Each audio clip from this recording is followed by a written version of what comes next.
Fam, what's up? Kyle Anderson, Bama Football on YouTube. I appreciate you guys being here. Good morning to you guys. Let me know where you guys are coming from inside the comment box. My goodness, it is April 1st, and Alabama is headed to the Final Four. Can you feel it, right? Can you feel it? Can you dig it? Man, amazing. Look, Smook and I were on site at Houndstooth the other night. By the way, Alabama plays UConn now in the Final Four against a very talented UConn team. So we're going to talk about that. We're going to talk about Alabama football. We're going to talk about everything under the sun right here on Bama Football on YouTube. I appreciate you guys being here right here on Bama Football on YouTube. So run the thumbs up on these videos and let's dive into it. The call line is 205-850-1994. I think when you look to this Alabama basketball team, there's a lot of things to break down. And I want to hear from you, honestly. I mean, what's happening right now is honestly historic because this is the first time ever that Nate Oates, the first time ever that Alabama has been in the Final Four, right? So Smook and I are at Houndstooth, the crowd going crazy. I knew going into the game against Clemson that they would beat Clemson 100%. I mean, I talked about that before in the show. I was confident about it. But then when the game started playing, I felt that Clemson, my goodness, like were they fantastic inside the paint? Those two big boys that they had, 250 pounds, bulldozers, right? And by the way, we need you guys to become fan funders of the YouTube channel. So hit the hyperlink above this video. Only $2.99. We need much more people in green. You get access to different emojis. We need some more basketball emojis as we go into the Final Four, right? What's up, Lonnie? I see you inside the comment box. Gelada, what's up? Thanks for being here. Rick, good morning to you. Hacker Music, thank you very much. I appreciate you being here. Chris from New Jersey, LaQuaisha, what's up? And everybody else inside the undefeated. Look, that Clemson team was fantastic. Down low, really strong. And I was concerned when the game started just because of how physically imposing that Clemson team was. I felt that they were bullying Alabama, that they were slowing things down. On top of that, they were playing fantastic defense, elite defense. Clemson is a very good team. My goodness. North Carolina, a very good team. Clemson, they were everywhere. They were like a blanket, right? Sears was struggling early on. And I thought that Alabama did a really good job fighting a bigger team and proving that they're not frail, that they can bang and stopping North Carolina, in that Sweet 16 matchup and then beating Clemson. They're not a frail team. They can bang. And by the way, I know you guys have seen it and I'm sure it's out there, but it looks like Reitzel likely to play in this matchup against UConn, which is huge for the Alabama Crimson Tide. So let's walk you through it real quick. Alabama is able to beat Clemson, a game where Mark Sears, who was named the West Region Most Valuable Player, led Alabama players in double figures, finishing with a game-high 23.7 for 14 from the field. Nick Pringle did a really good job as well. And I think when we look to Nick Pringle's season, he's playing at the highest level that he is playing at, right? He finished out with the double-double, 16 points and 11 boards. And he has continued to elevate his game as well. You look against North Carolina, you saw the really good play of Grant Nelson. Well, in this particular game, off the bench, you have Jaron Stevenson, who came in, who had a career-best 19 points, including 5 3-pointers, right? That was crazy. Like, every single time, like, Sears didn't have the hot hand, right, for a minute, especially in that first half. But you have a young man like Jaron Stevenson come in and absolutely balling out, 19 points in that game. And they talk a lot about the phrase mudita, right? And what does mudita mean? Now, I've said I knew what this meant even before I started watching, even before Nate Oates came, honestly, because you could read about it in the Book of Joy, right? Desmond Tutu talks about mudita.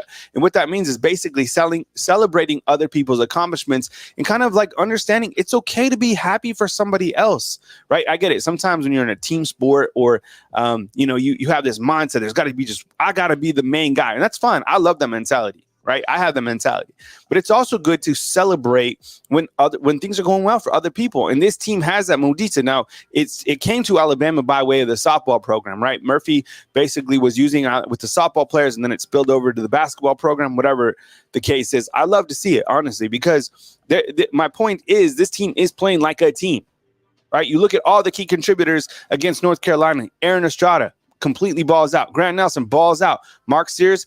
They did a good job stopping him against Clemson. Mark Sears is able to find himself in the second half.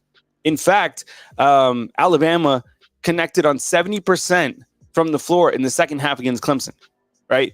Including 10 of 15, 67% from 3-point land. And that was the thing Smook and I were talking about. You got to keep shooting. You got to keep shooting. You got to keep going for it, right? It's a game of math sometimes. And the mathematician is Nate Oates, right? He is a math coach. This is the crazy thing about Nate Oates, okay? 11 years ago. Where were you 11 years ago? Okay, let's play that game. Where were you 11 years ago? All right, let me find out where I was. What was 11 years ago? All right, let's see. Okay, that is going to be 2013. That's crazy. Okay, so where were you in 2013? Levi, what's up? I see you inside the comment box. Jarvis is saying the tickets for the Final Four, $700. My goodness. All right, so where were you in 2000? Is that right? 2013? Are we getting that old? I saw just I'm going to stay with this. Okay, so let me know, undefeated, where you guys were 11 years ago. That's 2013. Okay, 2013. I was in New Mexico covering high school football. Right. So I've had a pretty good jump as well. Right now covering Alabama football and, running the YouTube channel. But think about this. Nate Oates 11 years ago was coaching high school basketball. Now he had won a state championship at Romulus in Detroit.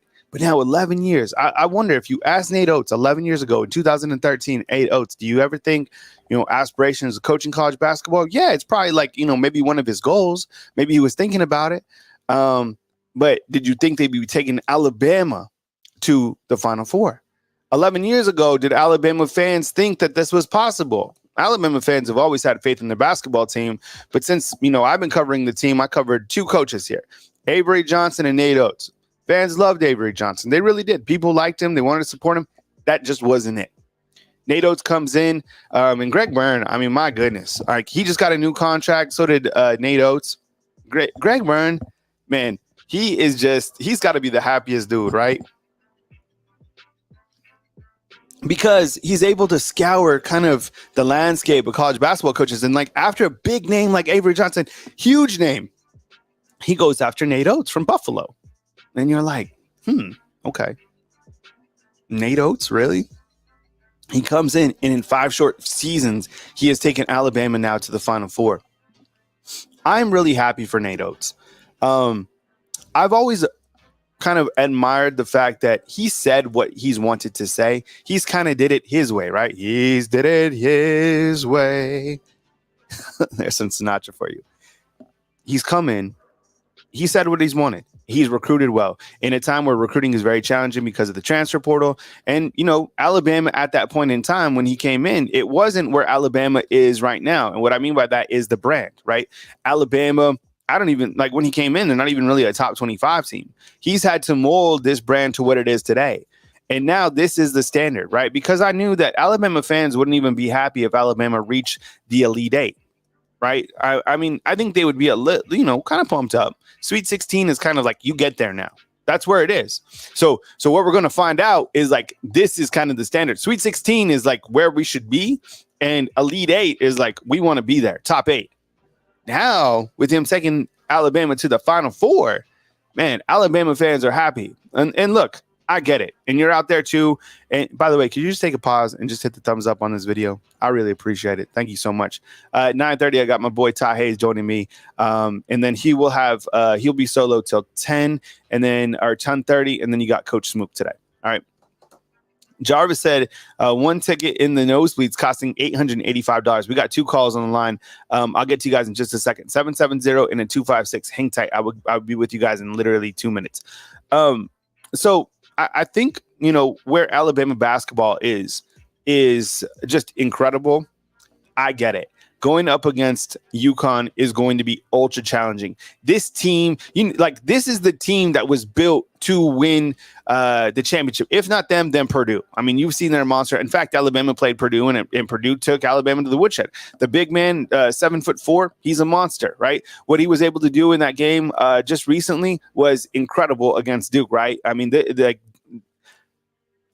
Purdue and UConn, they're built different. Okay, so Alabama is 1,000,000% the underdog in this one. Jarvis, could you help me out? What is the line in this game going up? Chris, what's up, man? I appreciate you, man. What is the line in this game? Alabama, I don't even know. Will it be 7, 8? I don't know. UConn is 1,000,000% the favorite. That's fine. That's okay. You want all the pressure to be on UConn. UConn is at that table, right? They're trying to become the first team to repeat as national championship in basketball since Florida did it in 2006 and 2007. UConn this season is 35-3. 35-3, right? Tristan Newton, absolute baller for UConn, right? He's did a great job elevating his game. And by the way, they have a monster, right? Klingon, right? Donovan Klingon, 7'4". He's a giant. He has a ton of productions. In this past game against Illinois, he had 22 points, right? 12 boards. Like, he is supposed to be a lottery pick in the NBA. Alabama is going to have their hands full against UConn. That's fine. The good thing is Ricel coming back, and this team is playing like a team. Right? They're playing like a team. Love it. All right, here we go. We'll take some calls, and we start with the 770. Start right now.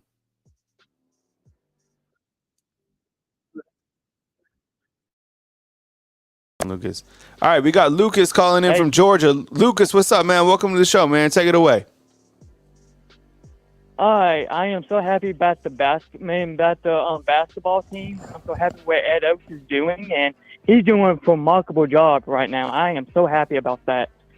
I am so happy. Yeah, on the line with Lucas from Georgia, and I think a lot of Alabama fans waking up today, going into this April 1st, like, is this real? Like, April 1st, you're like, is this, am I being tricked? Like, am I waking up? Like, is this a reality? Yes, it is a reality. Nate Oates has been able to do it. Did you guys see on Twitter, Nate Oates, he strapped in the West Regional Trophy into the airplane when they came in?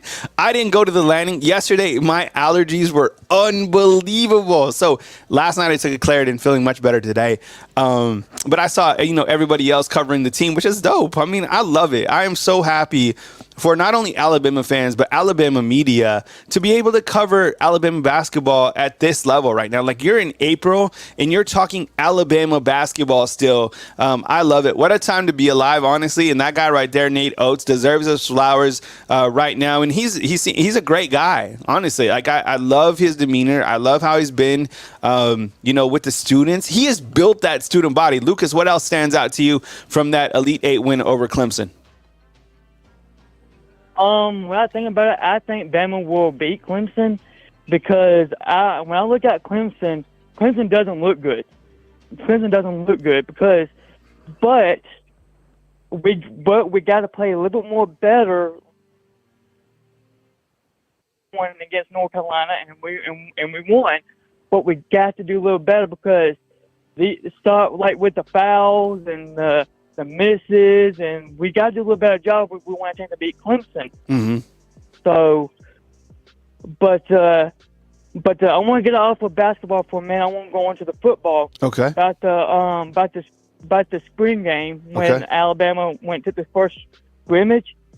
Do you think I need to be worried about football to the season? Because when Coach DeBoer asked about how the scrimmage was, do you think we need to be worried with it, or do you think we need to? Okay, that's the first. We need to maybe the second. We need to see in the 8-day game. But do you think we need to be worried, or do you think we're still going in the right direction with the football team? Yeah. Hey, Lucas, I'll answer you on the other side, but thank you so much. I appreciate you. And thanks for calling in, man. I'm going to answer you on the other line. Thanks for calling, Lucas. I appreciate you. All right. Lucas is asking if he should be worried about, the football team going in. No, I don't think so. Caitlin, what's up? I see you inside the comment box. Thank you so much for being here. I think that when you look at the football team and you look to the scrimmage that they had last Thursday, I think there was a lot of positives. Now, you're not going to hear a lot about the defense just because sometimes defense doesn't get that notoriety. But I think what stood out to me was the fact that the team had no turnovers. Like, none of the quarterbacks threw an interception, which I think is monumental to me because when I'm looking at this offense, I'm looking at the quarterbacks coaches, right? I've talked to you guys a lot about the offensive line. And by the way, I was able to confirm that Parker Brailsford was not at the scrimmage. I don't know if he's going to transfer. I guess you could theoretically say everybody could, transfer when the transfer portal opens on April 15th. But I know that Parker Brailsford was not at the scrimmage on Thursday. That's all I know. That's it. All right. But what I look to from the scrimmage is the fact that the quarterbacks didn't have an interception. From what I understand, Ty Simpson threw a really big touchdown pass to Danny Lewis. Let's talk more about Danny Lewis inside the chat box. I appreciate you guys, and I appreciate you guys also supporting our sponsors right here. Residents in Ocean City, Maryland, guests can book for LPR. That's the promo code 20% off Rogue Shop. The promo code is BAMA, legal CBD and more. And then sponsor Demetrius Maynard. Literally, he's a viewer like you that's a sponsor of our YouTube channel. So when I think to these quarterbacks, I look to the coaching of the quarterbacks, because I think the last 2 seasons, Alabama has been shortchanged in that regard. So these guys getting a quality room of quarterbacks coaches, I think, is going to elevate the overall process 1,000,000%. Austin Mack balled out 1,000,000%. The guys, I mean, look, I said it on the video. You guys watched the video. I had a source that has talked to him multiple times. I have not had the opportunity to stand next to him yet. Okay. And that he is 6'8", closer to 6'8". And by the way, I heard that he is an amazing person. I think he's 17. I think he's 17 years old. I'll ask the SID. I think he's 17 years old. He had some really nice passes during the scrimmage. So did Ty Simpson. I didn't hear a lot about Dylan Lonergan. That doesn't mean anything, right? It just means that I didn't hear anything about Dylan Lonergan.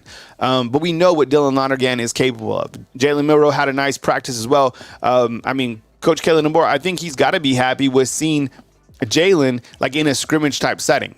Right, because Batman has seen he's 18. Because someone on the video said he was 17. I was like, really? He's 17? All right, 18. Thank you. See, Greg is saying 17. I'll ask, honestly, I'll send an email out and ask if he's 17 or 18. Whatever the case is, it's crazy. Oh, I heard, by the way, that the tight ends feasted. Okay, I know Robbie Oots had a really good performance. Josh Cuevas, Danny Lewis, as I mentioned. I didn't hear about CJ Dupree. But anyways, I heard that the tight ends, had a really good showing. So when I look to the scrimmage, I'm kind of more looking to the quarterback room with the quarterback's coaches. The defense didn't hear a lot of, I didn't hear negative things about the defense. I just think that the offense right now is a little bit of the focal point.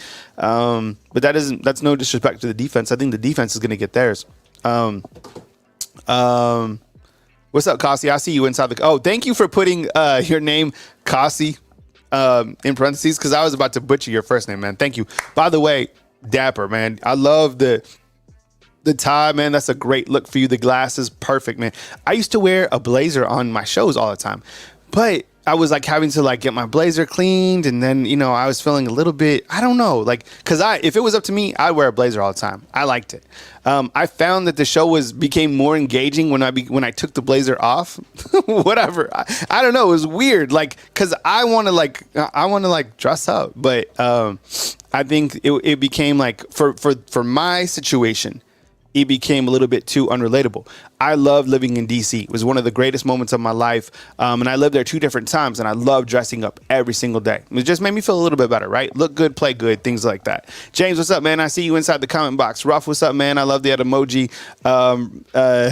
Georgia fans are content. I guess I missed something. LaQuasia, what's up? Good morning to you. I appreciate you. All right, 256, you're up next. Let's do it. Hey, thanks for calling in. You're on the line with Kyle Henderson. Who am I on the line with, and where are you calling in from? This is Darryl from Huntsville. Coach, what's up, man? I appreciate you being here. Alabama headed to the Final Four, man. Your thoughts on kind of the overall. I mean, look, I know that UConn is going to be a tall task. I kind of still want to be in like celebration mode and absorb it. Clemson, they could bang in the paint. Like, those 2 big boys were fantastic. And Alabama did a really good job catching fire in that second half. They kept at it, right? They kept the gas. But your take on Alabama basketball as this team now heads to the Final Four. Go ahead, Coach. We're on with Darryl from Huntsville. Well, we saw Pringle probably have his best game since he's been at Alabama. And it was needed. He dominated the offensive glass. He made big baskets. He made most of his free throws. And Alabama did something they hadn't done in a long time. They responded to every big shot that Clemson made. They came right back with a basket. And that was very important because, you stop a team's run, you let them know it's going to be a fight all night long. You're not going to run off 8 or 9 or 10 late in the game and put the game away. You're going to have to. We got the lead. We intend to keep the lead. And guess what? If you want it, you got to take it because we're going to battle you for it. So Alabama showed a lot of resilience, a lot of heart. And now going into UConn, I have not seen UConn play this year. Mm-hmm. I don't know how I missed it, but I have not seen them play this year. But I do know this. Alabama has to go in with their minds right. They got to get their minds right. And their minds should be, we're not here to finish second. If they beat us, but they're going to get our best effort. Mm-hmm. We're not going out here and let somebody run 30 point spread on us to nothing. That was unbelievable. From what I didn't see the game, I read about it. And Alabama just has to get their mind right and think, and because you're a massive underdog. Everybody's gonna say it can't happen, but guess what? It's been proven that it can happen, and we've seen this before all throughout sports. 1967, the Jets and the Colts. UNLV, and even though there was some bad calls in that game, a lot of bad calls, a lot of people won't hear that, but UNLV and Duke, because Duke beat UNLV the first year by about 50 points, and they got the rematch into the championship game, and everybody was thinking, because UNLV, I think, was undefeated that year, and everybody was saying it was going to be the same thing, and what happened? The same thing with Houston and North Carolina State. So we've seen this before. The main thing is you get in the game and you realize they got to play the game too. Yep. And they're going to make mistakes. They may be able to overcome their mistakes. If they can overcome their mistakes, we can get in a mental phase and overcome our mistakes. Don't turn the ball over. Make free throws. Do the small things. Because again, they can be beat. I mean, I haven't seen them play, so I'm to the point where I go back in history, and I look at some of the teams and everybody, they can't be beat. There's no way, because in 1967, nobody thought that the Jets had any chance to beat the Colts. To this day, people are still saying that game was fake. It was thrown. That's how big an underdog that the Colts were. I mean, the Jets were. And so people got to understand there's nothing new under the sun.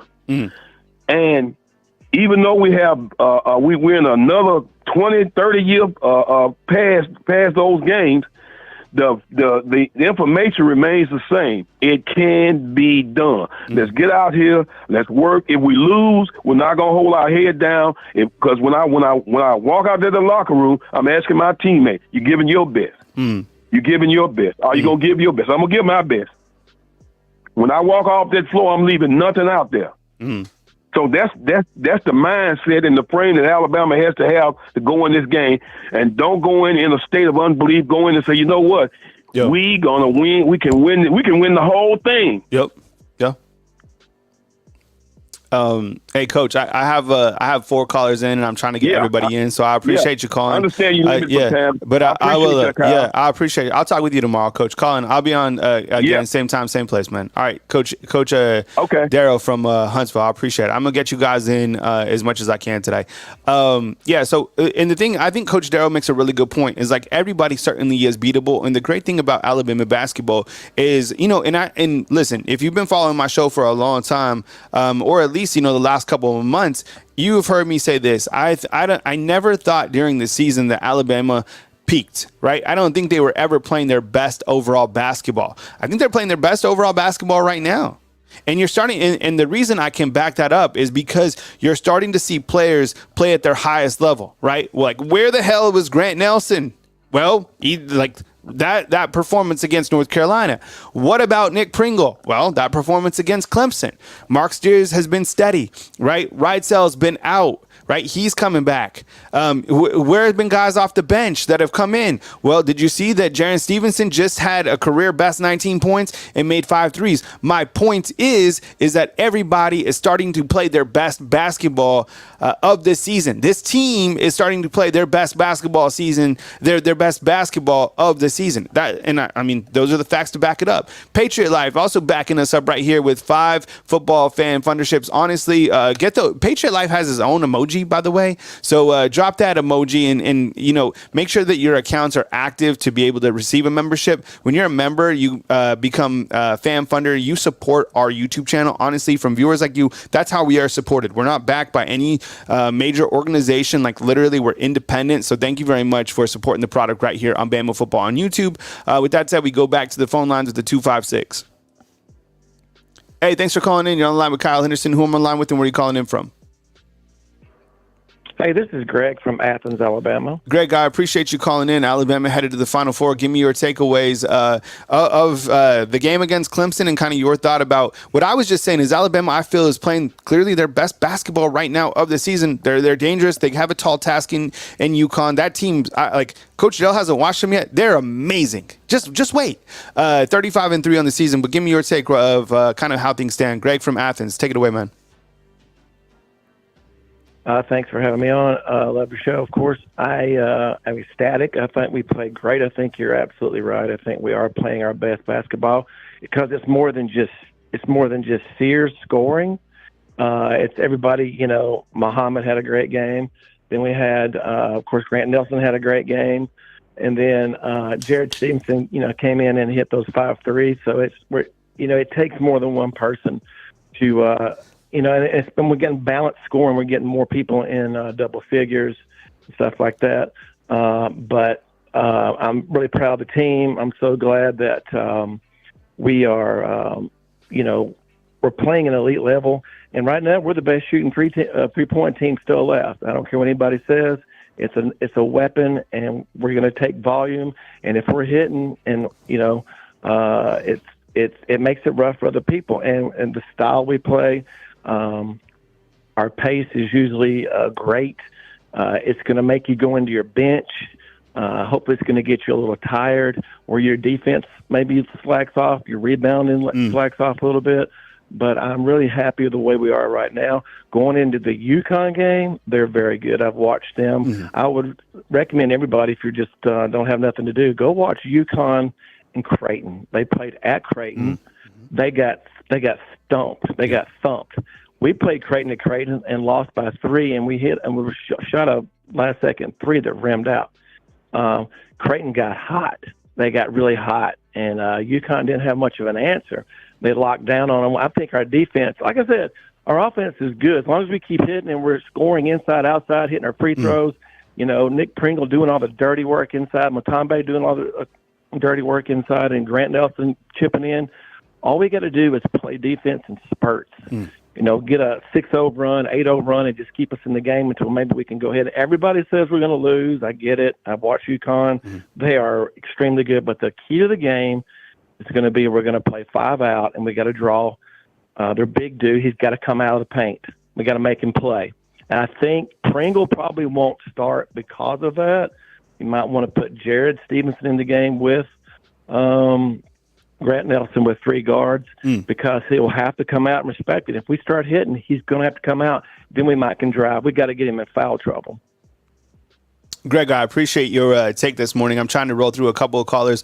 If you don't mind, if you could call in a couple more times this week, Greg, because you provide a really great take on Alabama basketball. And I want to ask you a couple other questions right now. I'm just kind of running through the calls. But thank you so much for joining us this morning, Greg. Great take as always, man. And I'll catch up with you tomorrow, hopefully.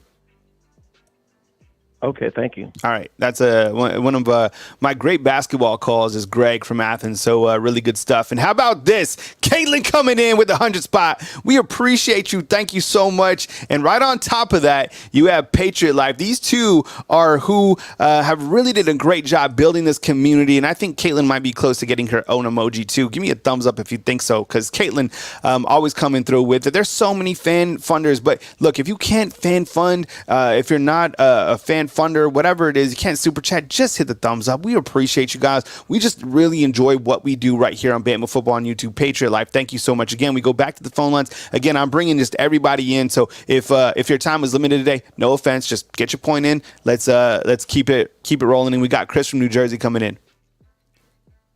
Chris, welcome on in. I know you're a new Alabama basketball fan, and I think a lot of people are now Alabama basketball fans. But this is the only program to make the Final Four in football, Final Four in basketball. Your thoughts on Alabama basketball as we kind of navigate now towards the Final Four? Welcome in, Chris from New Jersey. Go ahead, man. Kyle, I'm calling regarding you and Smook's coverage of that basketball game Saturday night. Yeah. No, seriously, hear me out. I think that was the worst coverage I've ever heard or watched since this channel. I'm just kidding. April Fools, Kyle. April Fools. Yeah. So look, if you missed it. And so the service was a little bit spotty when we left Houndstooth. So Smook posted up early, right? At Houndstooth was like, it was so packed, and we were on the very, very corner. And Smook is like, you take him out, he is the party, right? Like Houndstooth's vibe was here, and Smook's vibe was like just higher. He had Smook. I promise you, Smook had the entire bar. Okay, I don't know how many people are that. Let's say 400 people, 500 people. Smook was the hype man, so he would get everybody to be like defense, and everybody would be cheering defense, and it would be Smook that was leading the cheers. So after we split up with two cameras, and we should have stayed at Houndstooth to just kind of interview everybody. So that's what we're thinking on Saturday. Even T was like, I want to go on Saturday too. So maybe we'll have 3 cameras. I don't know. But he's the hype man, and that was fun. And I'm glad that you guys love that. It's good just be here. Like if you can't clearly be at the game or you don't have $800 to go to the Final Four, like Houndstooth is a great place to post up at. Probably the place. You also have Bomb Hours, which I think is the official place to watch the game with the watch party. I bet you they even have a watch party at Coleman Coliseum. 100%. I 1,000,000% think that they will have a watch party at Coleman Coliseum. Chris, what are your other takes? One last thing. So, Kyle, I came to the channel for football, but this whole basketball thing is such a bonus. So that coverage was great, April Fools. But one last thing, that Nate Oates blazer. I think we got to go. When he has a good blazer, it gives him a better chance of winning. That's all I'm going to say. So listen. Great coverage. You and Smook, fantastic. The whole team. Happy April. Roll Tide, my friend. We'll talk soon. All right, man. Take it easy. All right. Chris from New Jersey, I appreciate you joining us. And so Smook and I were posted literally after, and then we just went live, and it was cool just to get that environment and that overall experience. I mean, you get a really big rush from going to the football games. That's why it's easy just to turn on the camera and just go live from your house. It's easier. The internet's better. But when you're like out in the field, it's tough. But you get more of a rush. Plus, you get like the instant reactions with the people. I don't know. I love it. And special thanks again to Caitlin and to Patriot Life. Patriot Life's donated 5 fan funders. And honestly, that's kind of like our base. And that's how we pay our coaches, along with the super chat. So you guys support us right here on Bama Football on YouTube, along with our sponsors, which are Residence Inn, Rogue Shop, Demetrius Maynard. So you see the sponsors messages on the bottom. Rogue Shop, I think we got to sell. We have to have 8 sales each month. I think we hit that quota in March, so hopefully they want to renew with us going into April. We appreciate you guys. And of course, Demetrius is a viewer just like you. So if you're curious to become a sponsor, I will put my email right now on the bottom, Bama Football on YT at gmail.com. Basically, Bama Football on YouTube at gmail.com. So I appreciate you guys. And we go next to the phone line with the 256. Hey, good morning. Thanks for joining us. You're on the line with Kyle Henderson. Who am I on the line with, and where are you calling in from? What's up, Kyle? It's Luke from Weaver. Luke, what's up, man? We got Luke from Weaver. Luke loves Alabama basketball as well. By the way, if you didn't know, Luke is 6'5". So I always wrote that down. So a long time ago, the Dan Patrick Show used to call, like I used to listen to it. People would call in and give their heights and weights. So it'd be like Luke from Weaver, 6'5", 220, blah blah blah, and they'd ring a bell. Bing. Luke from Weaver. Luke loves basketball, man. Your take on this Alabama team and what's going on right now in the world of Alabama basketball. By the way, Caitlin with another 50 spot. We love you, Caitlin. Thank you so much. Luke, take it away. God damn. Thank you, Caitlin. Right? That's crazy. Man, bro, as you know, I've been hard on this team. I didn't play football. I played basketball. So when I watch the football games, I watch because I love Alabama. I like to watch them play. When I watch basketball games, I've already broke 2 TVs this year.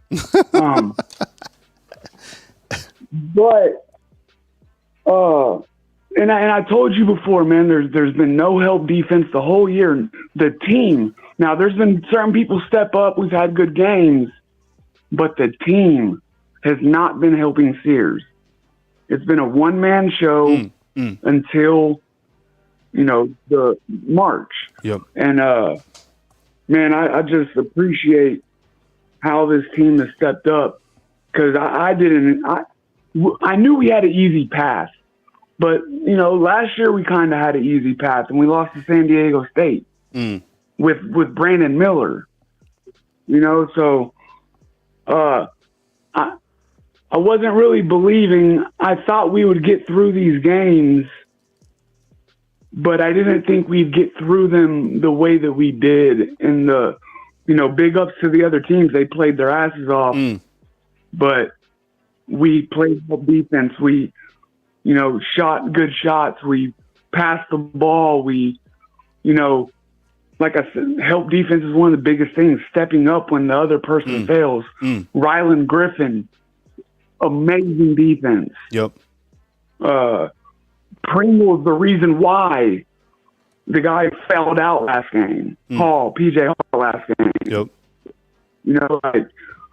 They're doing certain things that are making me believe that they really want this, they really can win this. So with Wrightsville coming back, I think we might have a chance. Now I didn't believe at first, but I think we might have a chance. I think what was most, and I want to get your take before I move on, Luke. Let me get one more take for you, but let me ask you this. Okay, so from the jump against Clemson and literally against North Carolina too. Like North Carolina wasn't the biggest team, but they did have a good presence inside, right, with Baycott. You look to what Clemson had with those 2 big post players. They were 6'8", 250 pounds, and on top of that, Alabama was able to counter by getting hot in that second half. But also Alabama was able to counter against a team that played outstanding defense. That was probably some of the best defense that I've seen, period, from Clemson. They were everywhere. Literally, there was no, if Alabama didn't move the ball around effectively, they were up in their face, and Alabama just wasn't hitting from the outside. What's your thoughts on how Alabama has proven during this tournament that they can bang, that they're just not a frail team? And also on top of that, do you feel that, it's evident that this team is clearly playing their best basketball this season, as you mentioned, Rylan Griffin, Grant Nelson, Nick Pringle, these other guys are starting to pull their weight. Look, I get it. It's going to be all uphill against UConn. I've watched them play. They're unbelievable. 35-3 on the season, but give me your take on how kind of this basketball team has came together and showcased that they can bang a little bit themselves. Man, they've proven a lot to me. I thought Grant Nelson was soft. I really did. Yep. I agreed with Charles Barkley. It was nice hearing him say "Roll Tide" on TV. But I agreed with a lot of that stuff. He was a little soft, but somebody's put something in their drinks or their food or something. Them boys have stepped it up, man. Jaron Stevenson, I ain't never seen that out of him before. That man was so confident. After he shoots the air ball, makes 2 threes, shoots another air ball, keeps shooting.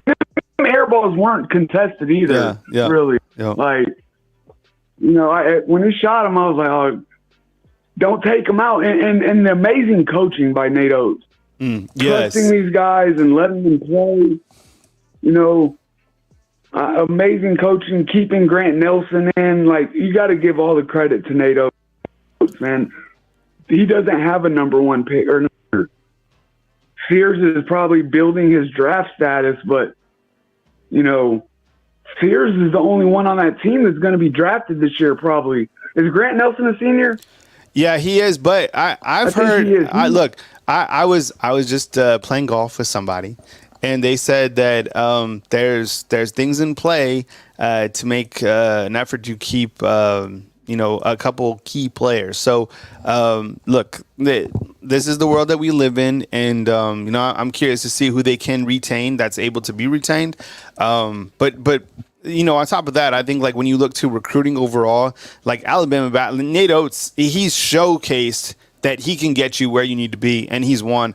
Luke, before I move out, you have to answer me this. Caleb is asking. He's like, is Luke from the Weaver near Anniston? That's right? Correct? Yeah. All right, Caleb. Yeah, Caleb. That's where Luke's at. Hey, Luke, I appreciate you, man. Call back this week, man. Always good to rap with you. Yeah. Always good, bro. All right, man. Take it easy. All right, my boy Luke from Weaver.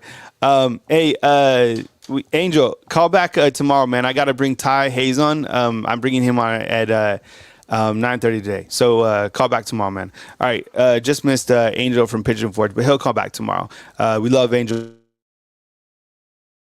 A great caller. All right, we welcome in Ty Hayes from Around the Table Sports. Ty, what's up, man? We appreciate you being here. It's pretty incredible to be in the month of April and still talking Alabama basketball.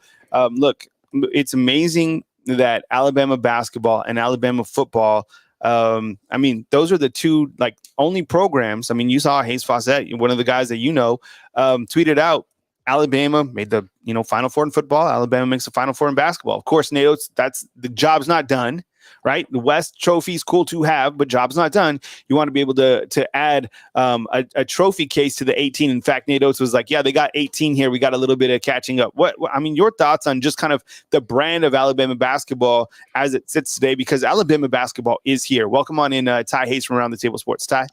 Yeah, and listen, they've had sustained success under Nate Oates. Yes. If you're a prospect out there, you're looking at Alabama basketball, and you've got to be thinking about it a little bit different than maybe you did 10 years ago even.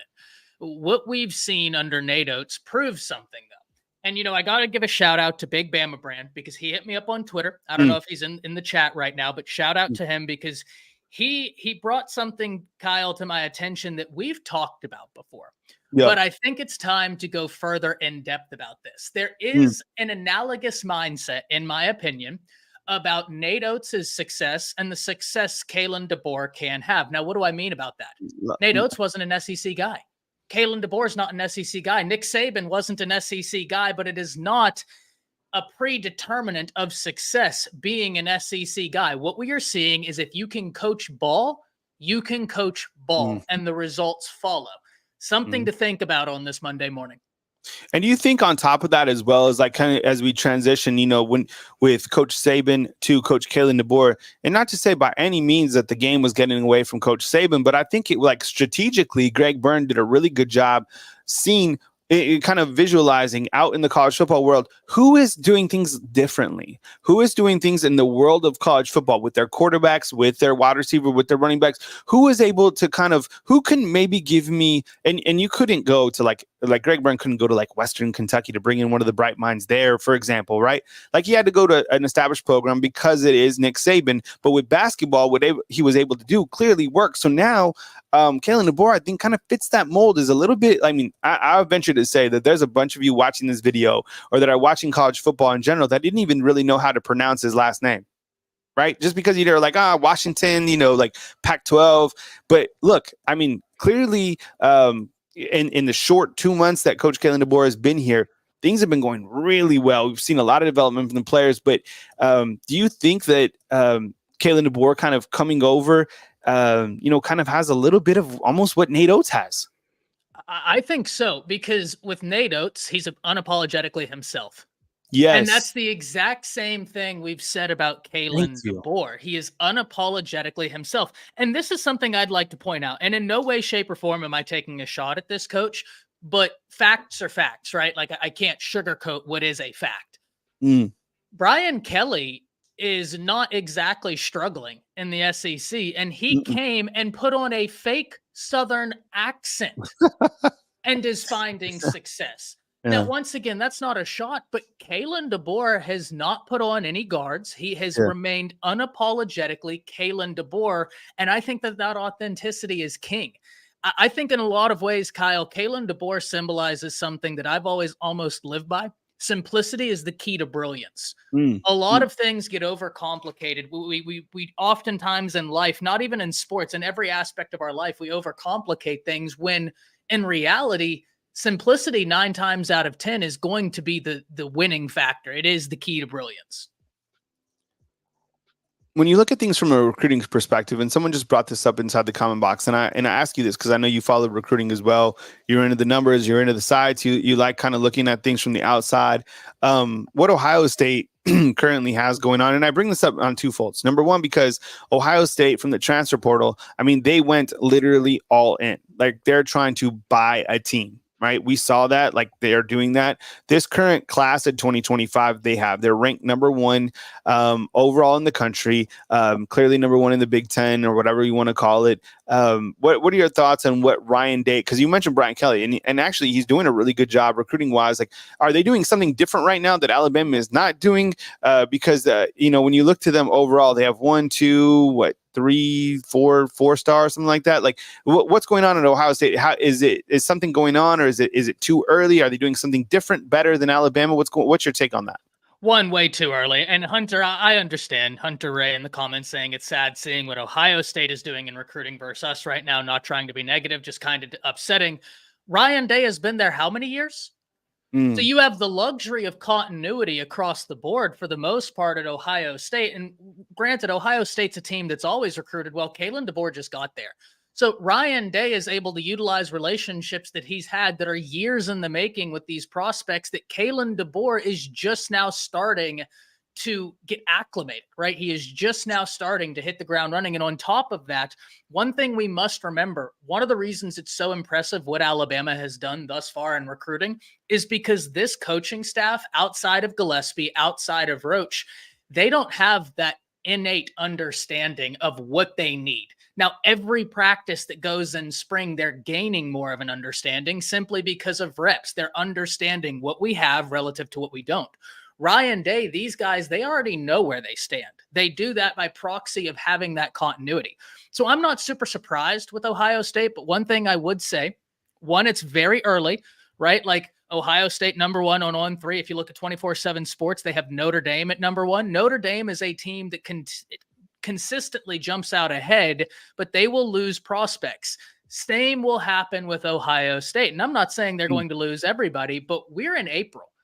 It is way too early for us to start, counting the cards and saying anything is done with any sort of finality. Kyle, I'll leave you with this on this topic. A year ago, Notre Dame had Keon Keeley, Dylan Edwards, and Peyton Bowen committed to that recruiting class. They lost all 3. So things change. Recruiting is a fluid situation. We're just getting started. When you look to Alabama's class, and again, we're using On3's interface. Let me see if I can. It should have updated now. You see that Alabama is ranked 6th. Let me see if I can get this to update. But I think, like with Alabama's particular class, what jumps out to you from just looking at Alabama? I know there was several, prospects in town, over the weekend, and guys continue to get kind of a new glimpse of this Alabama team and, this new roster. But when we look to this overall class so far, and you mentioned it earlier, I mean, there's been years where I remember covering, recruiting in the past, and you get to some of these months, and you're like, Alabama had 2 prospects. It's still too early, but what do you like about this class so far as it comes together within the class of 2025? Well, I mean, instantly you see the quality of athlete there. I've said this time and time again. If Darryl Johnson stays, 24/7 Sports' composite has him at number 28 in the nation. I believe On3, what do they have him right there at number 34? Well, Kyle, there's only been one recruiting class since 2010 that did not feature at least 28 5-stars. So I would venture to guess Duke Johnson will end up as a 5-star. You look outside of that, ladies and gentlemen, you are getting a versatile athlete in these recruiting classes. You look at Derek Smith, someone who excels at multiple different positions. You look at Anthony Rogers. I mean, that guy right there is going to be a thorn in the side of defenses. Yep. Antonio Coleman, ladies and gentlemen, this is someone that Nick Saban had recruited. This was a Saban commit that Alabama actually got back. And that's why I say, Kyle, you make a great point. I remember a year ago, 2 years ago, 3 years ago, in May, Alabama is the number 65 recruiting class in the nation, and then they absolutely soar. Yep. Now, that was with Saban, understood, but people in the undefeated have made an observation, Kyle, that I absolutely agree with. If Alabama finishes as a top 5 recruiting class, Kalen DeBoer's first year, college football needs to be scared. But if they finish with a top 10, that's still unbelievable for a guy that just got to Alabama and is going up against Kirby, who's been at Georgia, Ryan Day, who's been at Ohio State, Dan Lanning, who's now been at Oregon. Continuity is a major thing. Relationships are key in recruiting. Remember that. This staff is just beginning to formulate theirs. Alabama recently held a scrimmage. I'm going to see if I can pull up some highlights. We talked about the quarterbacks, and there was some small footage that was released. Let me see if I can get those highlights here. Alabama. All right, you're going to hear my voice. I'm going to turn down the audio. So 1 second. Held its first. That's when I go like announcer mode.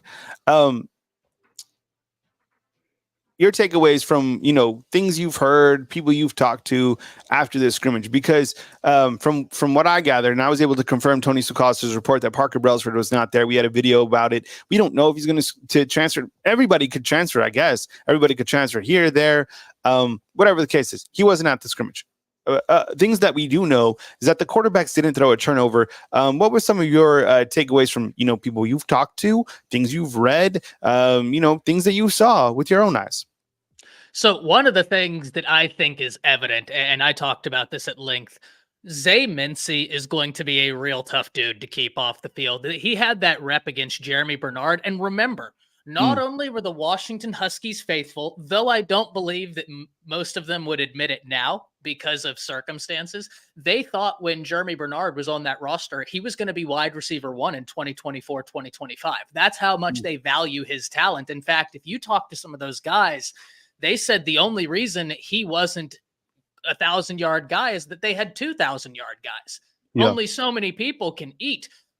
Jeremy Bernard has got a different type of ability. And in some of those clips, you see Zay Mincy covering him like he is a third-year defensive back. And this is a cat that moved all around the field at high school. He was safety. Yeah. He was corner. Now he's settling in.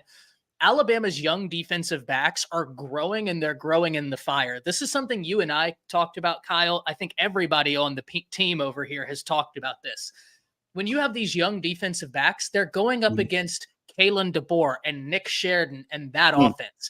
They're going to get tested. And if you think there's competition amongst the players, like if you think that Zay Mincy and Jeremy Bernard, they're not going hard at each other, think about Mo Linguist versus Shepard or Nick Sheridan versus Kane Womack. Like, these guys are competitive. The reps are really interesting to see. The other thing I'd point to, Kyle, I think Alabama has got a dangerous inside linebacker group, and it's not relegated to the 2 guys everybody instantly thinks.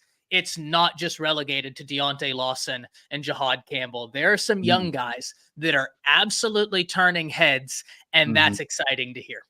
Yeah, I think when you look to the inside linebackers, I'm excited to see how these guys continue to improve. I mean, you look to some of the younger guys that like Sterling Dixon, Caden Jones, guys who are younger that we're not really talking about, but that are there. Jeremiah Alexander has gotten a lot of high praise, and he's a guy who's been in the system for quite some time. And then Ebony Carter, the mom of Noah Carter, who's in the comment box. I know he doesn't play inside linebacker, but you got to remember there's other people who are still not here on campus yet. And that's the biggest thing that we get is like about the wide receivers. They're like, well, how did Ryan Williams look? Well, Ryan Williams isn't here yet. Neither is Amari Jefferson, and neither is Rico Scott. That's crazy to think. So, and it is so unfortunate to, hear the news about Jalen Hell. We don't know like the length status.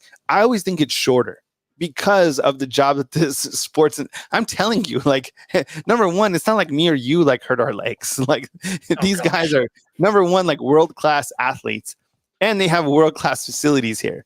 That's why they're like, dang, it's unfortunate they got injured. But the good thing is he's probably already in rehab this morning. I mean, it's 10 a.m., 1,000,000% he's already done something. It's not like they just sit around and like, well, rest up. No. Like they have a plan in place. So I think he'll be fine. But when you look to, like you mentioned, Jeremy Bernard, and I asked Kobe Prentice about the difference kind of Jeremy Bernard and Kendrick Law, he said they're actually quite different. And Kendrick Law brings in a lot of versatility as well. Kobe Prentice, I mean, that guy, I think he has a monster year. Let me ask you something, Ty. Who catches for the most yards on this team? Boy, that's a tough one. Kobe? That's a really tough Let me one. ask the undefeated. Let's go to undefeated. Undefeated. Let me ask you. Quincy, what's up, man? Good morning to you. I appreciate you being here. All right, undefeated, and I'm asking Ty this too. Who catches for the most yards this season for Alabama football? Sound off in the comment box, Ty. Listen, Kobe Prentice, Kendrick Law are really good answers because they have that familiarity with Jalen Milroe already. Yes, they may be learning the offense, but they come into the situation understanding what makes Jalen Milroe tick. Understanding, okay, if you start moving around in the pocket, this is kind of where I think you want me to go. That's big. So I think Prentice is one to definitely watch, but Kyle, it is so hard not to say Jeremy Bernard as well. He is a guy that wherever he gets the ball, he can take it to the house. He is a home run threat from everywhere. But what I love most about Alabama's wide receiver room is that there are stylistic differences present amongst the wide receivers. And if you talk to some of these defensive guys, if you talk to some defensive coordinators, they'll tell you the stylistic differences can present nightmares for defenses to account for, especially when it's at the hands of a Coach Shepard, of a Nick Sheridan, and of a Kalen DeBoer. So really, take your pick. We have Prentice, we have Emmanuel Henderson, we have Kendrick Law, we have Jeremy Bernard. This is a really tough question to answer. A really, really tough question to answer. I'm gonna go with Kobe Prentice. I think that Kobe Prentice has the most. Okay, I think Kobe Prentice is gonna have the most catches, but I think the most yards will be Kendrick Law. All right, so my answer is Law, but most catches Prentice, and I think Bernard is right there as well. Okay, so that's tough. Okay, how about this one? All right, undefeated, you as well. Okay, last year, I'm not trying to make anyone mad. This is just a fact. Caleb Downs, a true freshman, led Alabama in tackles. Okay, last year. Who leads the team on tackles this year? This, kind of a new defensive setup or like over, title or whatever. Who leads the team in tackles on defense? Ty, who do you think? Agent Zero. And especially in this 4-2-5, right? You're going to allow for the linebackers to get real active. They're going to fly around the field. And I'm really excited about this. Now, I wouldn't be upset if a Malachi Moore or a Sab led the team in tackles, but I would always rather one of my front seven guys lead the team in tackles, because if one of the safeties is leading the team in tackles, that means a lot of the times they've gotten through the front seven. I'd rather stop it up front. My answer is going to be Agent Zero. All right. This has turned into now like a question, like a this or that. This is fun. All right. So everyone's saying Deontay Lawson or Jahad Campbell. This is probably one of the easier ones. Okay. How about this one? This is a tough one. Okay. Who rushes for more yards this season? Justice Haynes or Jam Miller? Undefeated. My question to you, who rushes for more yards? Justice Haynes or Jam Miller? Ty. I'm gonna go man, I keep putting you on the spot. These are tough. Love it. No, I'm here for it, right? I love it. I'm gonna go with Haynes. I love Jam Miller's game, and he is going to be an unbelievable asset in this offense. But Justice Haynes has a versatility to his game where it's really hard to get him off of the field. I mean, you can run, your playbook is open, and it is as well with Jam Miller. But Jam Miller is one of those guys where if you let him around the edge, good luck stopping him. He's gone. You're just not going to get him. Justice Haynes is a really special back. Alabama is very blessed, though, Kyle, to have 3 special backs that have already been on campus. And then Daniel Hill is really turning heads in practice. Don't sleep on Richard Young, though. I think Richard Young is somebody that if he's given an inch, he'll take a mile. I think his talent has been overlooked. Remember, he was the #1 running back in that class for the majority of the class, and then it ended up with him being 2 or 3, depending on where you look. C.J. Baxter, Justice Haynes, Richard Young. But, man, I'm going to go Justice just because I think that his game is so tailored to what Kalen DeBoer wants to run. Do not sleep on Richard Young or Jam Miller. I mean, Alabama, ladies and gentlemen, they have one of the most stacked running back rooms in the nation that isn't even getting talked about. It is so much talent there. Yeah. And everybody's like, don't sleep on Richard Young. I love it. Like, I hope he has a really good showing when he does get opportunities, because look, nobody talked about him last year. And look, that's the thing is, like, your time will come, you know, when you're called, like, you're just one play away, like, he'll get his. And I think that's probably having him with a chip on his shoulder, being like, I'm hungry, got to prove myself. So I'm really excited to see see him perform as well. Okay. A couple more. Number one, who has the most, let's go with who has the most sacks this season? Ooh, Undefeated. that's a tough How about one. this one? This is a good one. Okay, who has the most sacks this season for Alabama? Ty, who you got? You can second. So this is probably the toughest one you've asked me, and the reason why it's either this or the wide receiver room, and for different reasons. The reason why I say that is because of this new scheme. I still want to see it in action in terms of how not to question it. When I say it's a point of excitement, how they're going to utilize these guys off the edge. I think you're looking at three names here, right? Keanu Cott has been real tough to stop, as far as I've been told. They think he is really in for something. But Yonze Pierre is a pure pass rush specialist. Okay. I think if he gets some opportunities, his explosiveness off the edge mixed with some of the beef you can put on the interior, man, oh man, I think he could be a thorn in the side of defenses. And then you have Quindarius Robinson, who hasn't necessarily been given the most opportunity, but has always been able to do something given an opportunity, right? He played special teams. He is, I think, a great example of what Nick Saban would say when he said, hey, create value for yourself. I think Quindarius Robinson has been one of those guys, put my head down, grind, and let's create some value. This is a really tough one to answer, though. So the reason why I'm going with that room is because that's your pretty much what I know. There's a lot of Keon Keeley's great answer there. I'm looking at that other edge position, though, because I think your Overtons, your Keeleys, they're a little bit more flexible in terms of how they're going to be utilized. Where when I look at like a Keanu Cott, a Yonze Pierre, I think Womack is just going to say, go, pin your ears back and get him. And listen, if we would have had this style with Will Anderson, oh my gosh, Will Anderson would have eaten in this 4-2-5 by just saying, go get him.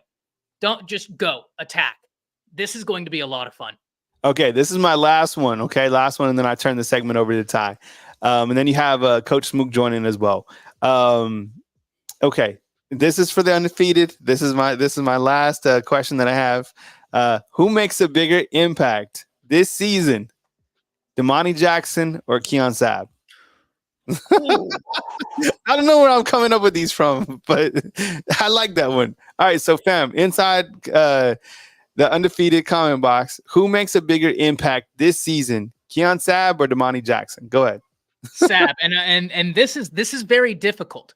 But the reason why I go with Sabb is just because of positional versatility. This is a guy, one of the things I've talked about that I love, Nick Saban did an amazing job. And we'll dive deeper into this. I might even dive into this in my segment, Kyle. Nick Saban put Alabama in a position to whoever took over, he recruited such versatile guys across the board that you could do a lot of different things. You could run his defense. You can instantly transition it to a 4-2-5 nickel within a year, and I'm not worried. Sabb has that same type of versatility, that position versatility that you can move him around. And when you have that, you can now min-max your secondary. You can now put, okay, if you have a true freshman who's really excelling at position Y, whatever that may be, and that's somewhere where Sabb excels too, but you're like, okay, well, if I move Sabb across from him, I'm still able to utilize him, but this true freshman's been great there. That's what I mean about positional versatility. He's got the ability to play multiple different positions in the secondary, and man, I think that allows the secondary to min-max who they put out on the field. So I'm going to say Sabb. Okay, I came up with one more. I know I said I was done, but I have one more for you guys, okay? All right, which assistant coach makes the biggest impact? Boy, so minus Robert Gillespie and Freddie Roach. Which new assistant coach do you think makes a bigger impact with his overall unit? I'm gonna say Nick Sheridan with the quarterbacks. All right. I think that he is going to be able to help these quarterbacks get on track and develop that quarterback room to where it's needed to be. I've spoke on that several times. I think Nick Sheridan was specifically with his quarterbacks. What about you, undefeated? And what about you, Ty? So everything inside of me is screaming Shepherd, right? Because Alabama has not had a 1,000-yard wide receiver for the previous 2 seasons. And if you go back, I don't have my notes, my other notebook doing content creation. This is like notebook number 8, right? I have the other ones back there, but it had been like 10 plus years since Alabama didn't have a 1,000-yard rusher or a 1,000-yard wide receiver. I just don't think that's going to happen, right? Like they kind of broke a streak last year by not having it. I think we see that this year, but I'm going to surprise everybody.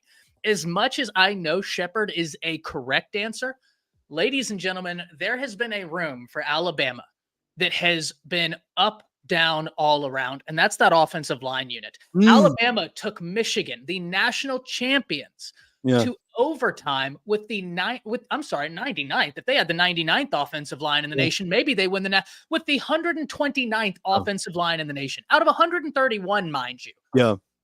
Right? 131. Alabama was 129. I've said this to you, Kyle. If they're even middle of the pack last year, if they're even the number 60 offensive line in the nation, which is crazy to think about, they win the national championship. That Coach Cap, if he can come in here and even half the sacks Alabama made last year, you're going to see major returns on that investment. Ty Hayes, ladies and gentlemen, definitely support him like you guys support me. I'm turning the keys over to Ty. Please support his segment. Coach Smook will be joining him at 10:30 right here on Bama Football on YouTube. We appreciate you guys so much for watching, for super chatting, for becoming fan funders of Bama Football on YouTube.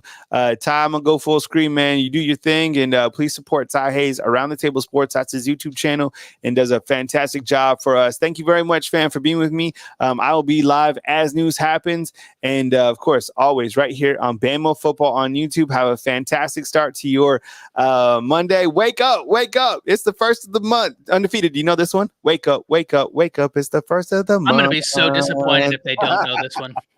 I'm just going to be heartbroken. Everything inside of me will shatter. Blaze will come unglued if you guys don't know that one. And this is listen, we're starting a new month over here. It's a perfect time for Blaze to have new beginnings. So let's hope you all know that song, because if not, I sent him off to boot camp to get some act right in him, and he might just bust down the door. Caitlin coming in with the $99.99. Thank you so much, Caitlin, not only for the donations, but all of the support and kind words. You don't realize, guys, how much even the support means to all of us. But she says, man, my man Ty, Roll Tide, can I be a sponsor now? Had to throw some love today, too, especially for basketball. And what a time to be an Alabama fan. Caitlin, though, I do really want to say, not only the support you give over here, but coming to the videos I may post on my channel and just leaving the comments saying, hey, keep it up. That really means a lot to all of us, not just me, to Coach Smook, to Coach Sean, to Coach Jay, to Kyle, to T. That is what this is all about. I've said this before. My channel, this channel, it's by college football fans for college football fans. That's the entire point. And that's why I work so well over here, right? Because Kyle and I's vision lines up perfectly together, where we want this to be super conversational, super involved for the fans. And none of it's possible without all of you. So thank you so much for the donations. Thank you so much for all of the support. It truly is awesome. And I really don't know what to say half the time. It's very humbling. Thank you so much for the donations this morning, Caitlin. And yeah, let's talk about some Alabama basketball, because you guys will know I'm kind of a college football nerd, right? It's very safe to say. I've watched March Madness, but I don't keep up with college basketball too much. But how about the Crimson Tide making it to the Final Four, taking on UConn in a game that everybody is going to be really excited to watch? You talk about taking on the biggest giant in the tournament, and Alabama looks poised to do so. But I wanted to open up today talking about something that Big Bama Brand, shout out if you're in the chat, got to give you credit where it's due. You guys know, if you guys hit me with topics, if you know me, you guys, if you send me topics on Twitter, if you send me topics via YouTube, I'm always going to give you guys credit, right? Because this is something we've talked about, but I think it's time to go further in depth in this conversation. Are there analogous lines between a Nate Oates and, say, a Kalen DeBoer? And I find the answer to be yes. And the reason why I bring that to your attention is because we as Alabama fans have heard from fans in the SEC, hey, he's not from here. He doesn't know the SEC territory. He's not going to work. Nate Oates wasn't from there. Nick Saban, before LSU, wasn't from there. What we do know is if you're authentically yourself, if you are unapologetically you, you can find success. Kalen DeBoer is unapologetically himself. Nate Oates is unapologetically himself, and they are leading their respective teams into success they haven't seen in quite some time. I always point back to what Kalen DeBoer inherited at Washington, where, if I'm not mistaken, the year before he got there, they were 4-8. I mean, that was a team that was all over the place. Not only were they 4-8, but they had just came from a defensive-minded coach. So you're talking about not only a cultural shift, you're talking about a philosophy shift at Washington. In 1 year, he had instantly completely turned the trajectory of the program around, and in year 2 was in the national championship. How many other coaches out there inherited a better situation than did Kalen DeBoer and are still in the building phase? And you know what? That's perfectly fine. I always say this, give a coach 4 years to build. Kalen DeBoer needed 1. Winners win. And Kalen DeBoer is a winner, ladies and gentlemen.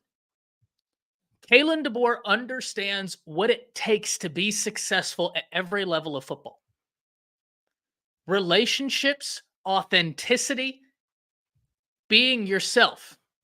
Those are going to open doors, especially in SEC territory. That's why when Kalen DeBoer was announced, I wasn't really worried about it. Not about the recruiting side of it. Because being in the South, having grown up in the South, as many of you great people in the Undefeated are currently in the South, having grown up in the South, maybe you moved to the South from up north, out west, out east. It doesn't matter. One thing that you'll realize very quickly is that authenticity and just being yourself, it'll open a lot of doors in this region. That in and of itself is something that I think Kalen DeBoer is always going to excel at. I think that's why you're seeing relationships being built. I think that's why you're seeing so many of these recruits, like a Juju Lewis, mind you, who came to Alabama, heard the pitch from Kalen DeBoer, and instantly came back to see the scrimmage. Now, for the observers that may not follow recruiting as closely as I do, and that's perfectly fine, that means you have a life. And yeah, that's something I need to work towards outside of college football. It's a double-edged sword, right? I have no life outside of college football, but at the same time, I love college football. So it works out. And all of you good people in the Undefeated, you enable me. So whether that's good or bad, I don't know, but here we are. For those of you that are fanatical about recruiting, a return visit in and of itself isn't groundbreaking. It's newsworthy, but in and of itself is not groundbreaking. But let's talk and unpack the timing of that return visit. He didn't return on an average Friday. He didn't return on a Sunday where maybe he could even just get more one-on-one time. He'd already had that one-on-one time. He'd already started building those relationships with Kalen DeBoer. He was so intrigued about that he came back to see the scrimmage. Now, why would he do that? Because he's intrigued. If you're a top-ranked quarterback and you're already committed to, say, a Lincoln Riley, who, yes, I have my questions about the ability to transition to the Big Ten if he does not make sweeping changes to the way he runs his program. He does have an aura about him with the quarterback position. As much as I may question a lot of things in there, that's the truth of the situation. That guy's coming back to Tuscaloosa because, one, he knows Kalen DeBoer is every bit of the quarterback developer, every bit of the quarterback guru, but he wants to see how things tick. That's intrigue. He didn't come back for no reason. He came back to see something. That, in my opinion, I think is something we need to watch. I think it is absolutely something we have got to continue watching.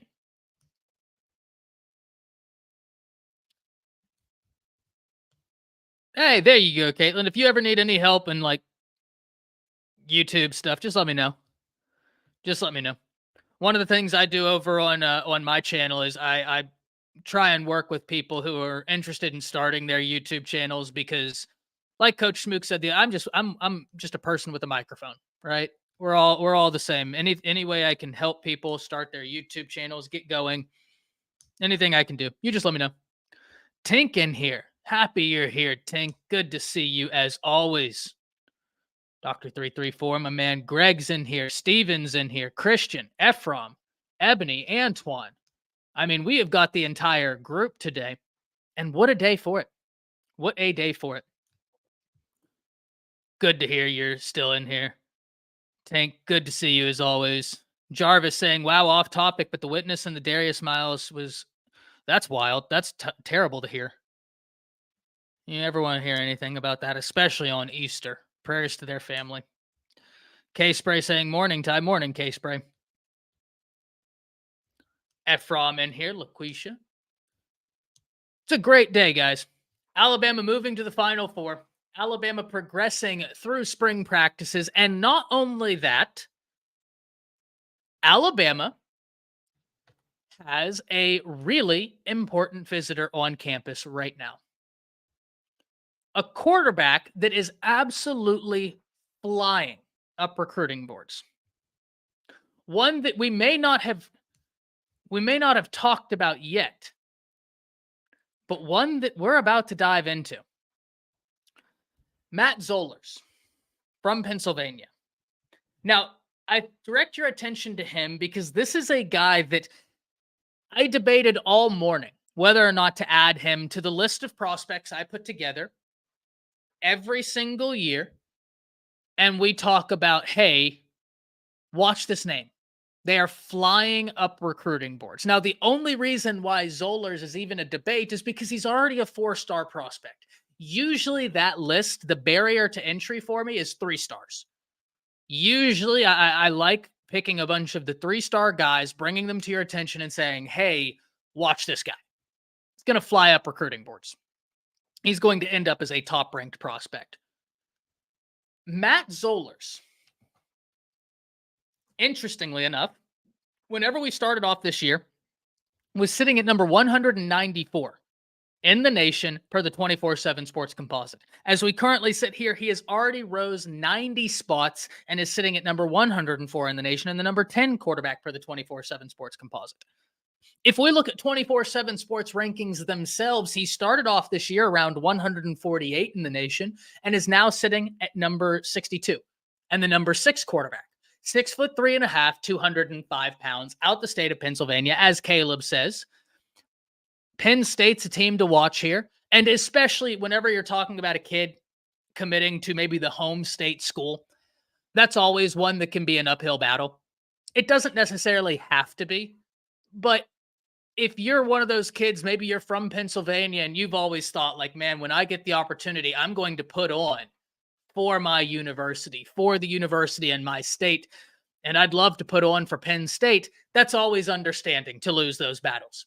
That's always easy to understand when you lose those battles because it's like, hey, I could offer everything in the world, but you as a kid have dreamed of playing for the home state school, and that's awesome. I applaud you. It's part of the things we've talked about with Caleb Cunningham.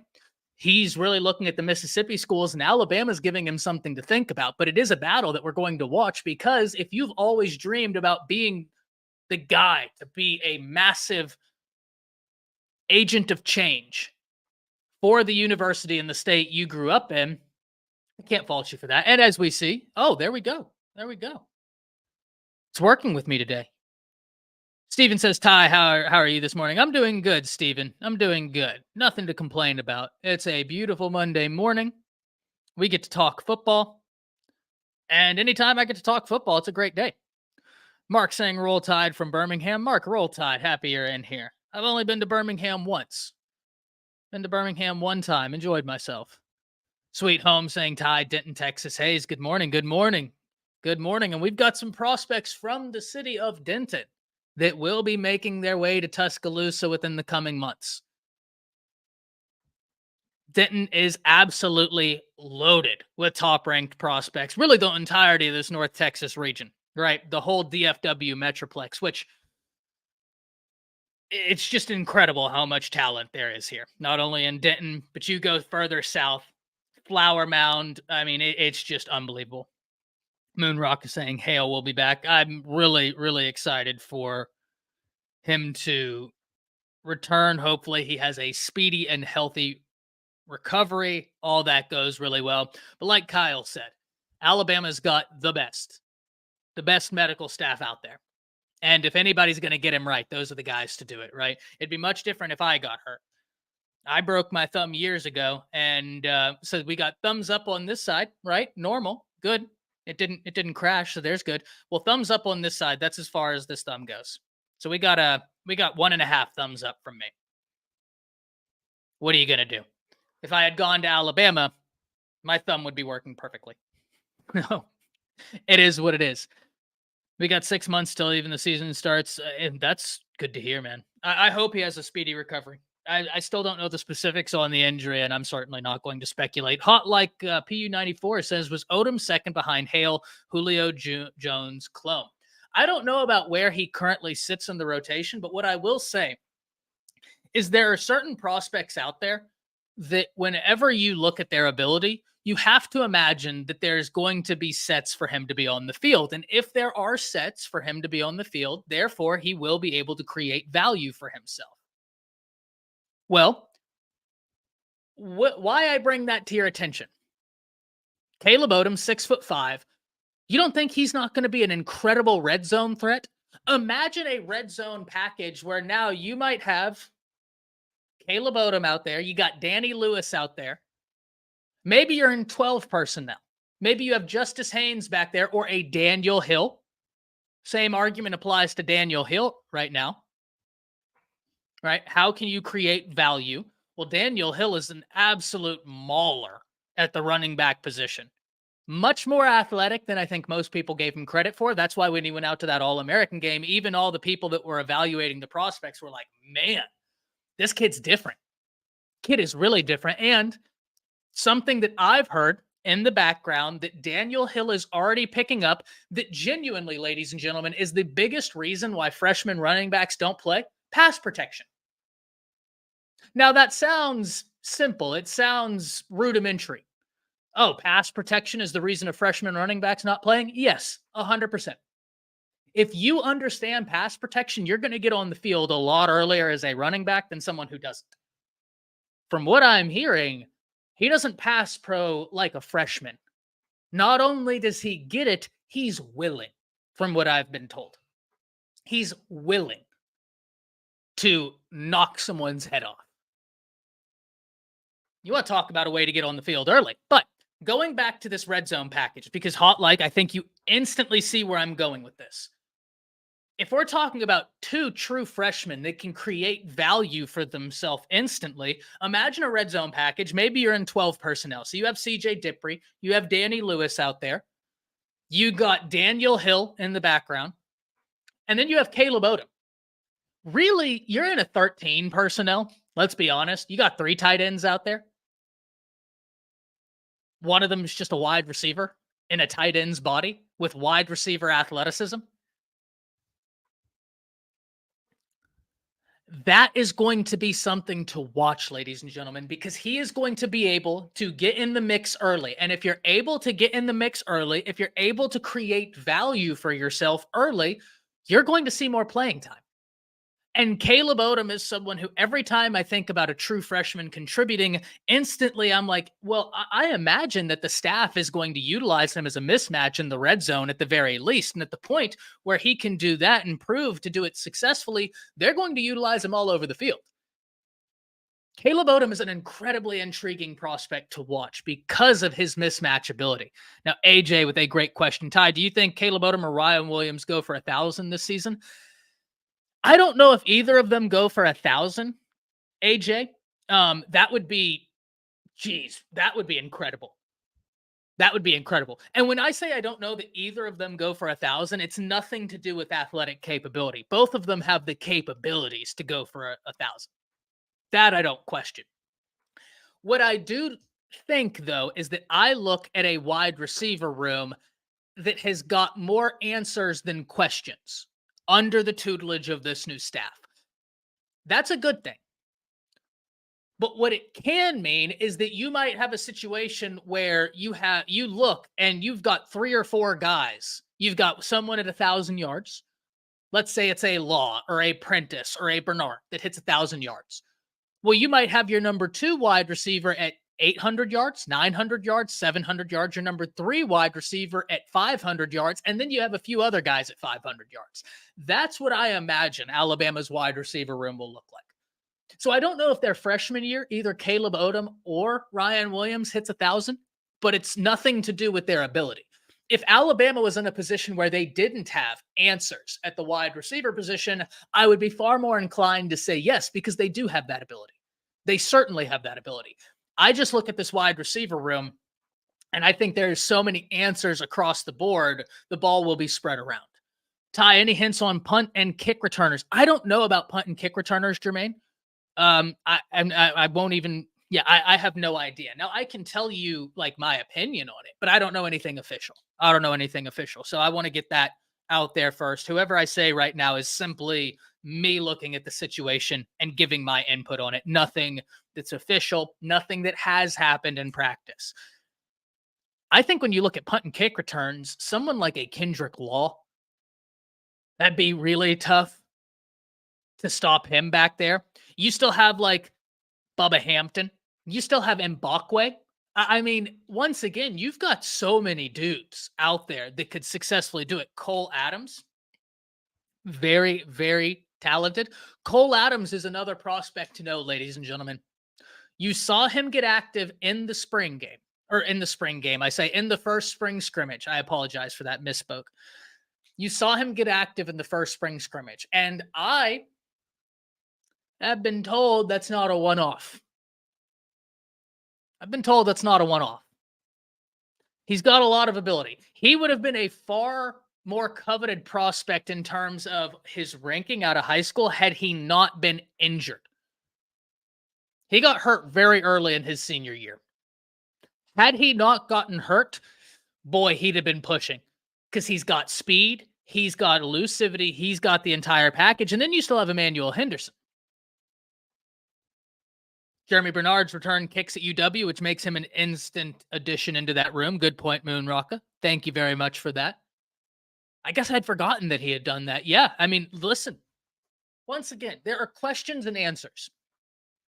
And in my opinion, in spring, it's not about fully answering questions, but it's about finding out how many prospective answers do you have? How many prospective questions do I have? This is something that I talked about a while ago, and it's the same logic that goes into this. If I was to be able to get Mo Linguist or Colin Hitchler sitting across from me right now to do a little one-on-one interview over here, if I was to get both of those guys over here and I say, hey, how do you feel about the rebuild in Alabama's secondary? I have no doubt that both of those guys would sit there and say, rebuild? I've got more talent in this room than I had on my previous roster. I mean, you look at Mo Linguist coming from Buffalo. He has more talent at the cornerback position from a star perspective than he had on his entire roster. You tell him he's in the middle of a rebuild. He's going to kind of chuckle. He'll be like, I understand. Yes, we have to replace a lot of production. There's no argument there. But rebuild? I'd imagine he's just tickled at the talent he has in the room. The fact that he's got a 5-star in Jalen Mbakwe, he's got a 5-star in Zay Mincy, he's got a 5-star in Zabian Brown, he's got a 5-star in Damani Jackson. Tony Mitchell was a former 5-star at one point.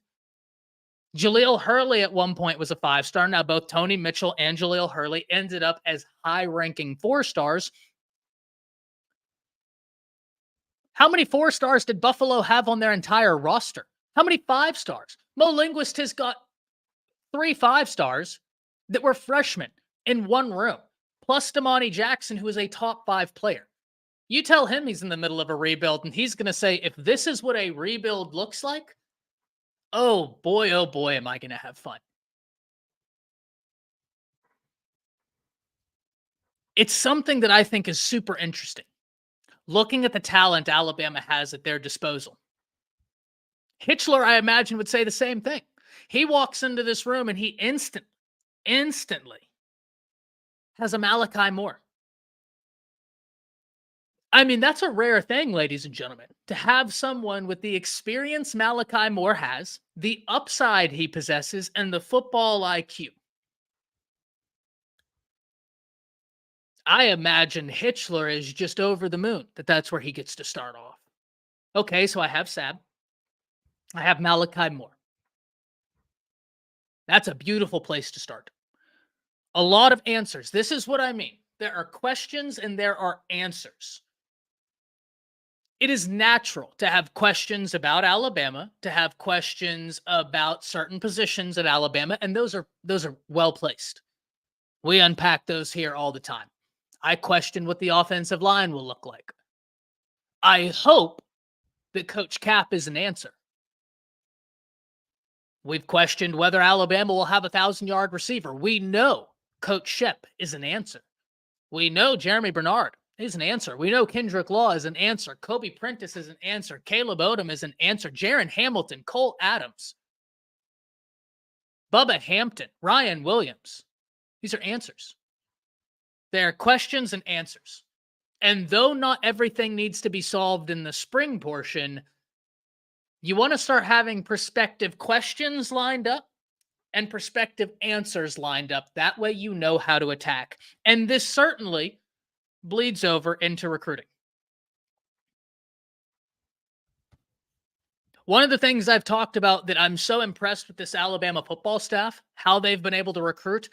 Kalen DeBoer has hit the ground running, had a fantastic March, had as good of a March as any team out there in college football. Really, if you're looking at the teams that were red hot in March, I know this is going to turn some of the undefeated stomachs. Ohio State had a great March. It is what it is. USC, boy, they had a Sunday the other day, a week ago, that was just unbelievable. Alabama, instantly, in that conversation of which teams across college football had the hottest month of March. Alabama's got to be up there. You look at all the commitments they got. Kalen DeBoer is answering questions, and he is doing so when he is still learning the innate needs of his roster.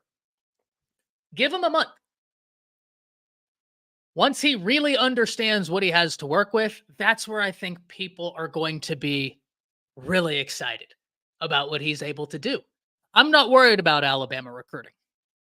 I'm not worried about Alabama recruiting right now because they're already recruiting well and they haven't played a game yet. Now, I want you to imagine, what if Alabama year one under Kalen DeBoer goes 10-2?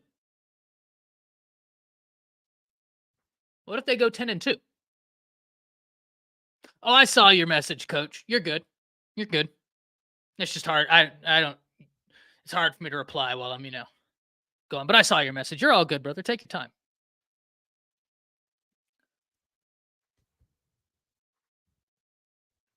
If Alabama goes out there and goes 10-2 with this new staff, people are going to be concerned. Not us, people on the outside. You want to know how I know that? I've got some very good friends that cover other teams. And I've brought this to your attention before, Undefeated, and they have jokingly texted me and said, hey, I need Kalen DeBoer not to be successful because recruits are fascinated by what he's bringing to the table. And I fear that if you guys start winning and winning soon, Alabama is already doing Alabama things without Saban in the background. But if you start winning, he said, I'm worried that you guys are going to be flipping prospects left, right, and center. This is someone that has no reason to text me that. No reason. This is someone who, like Coach Smook, does unbelievable work cutting their teeth, building these relationships with the recruits. This is what he's texting me.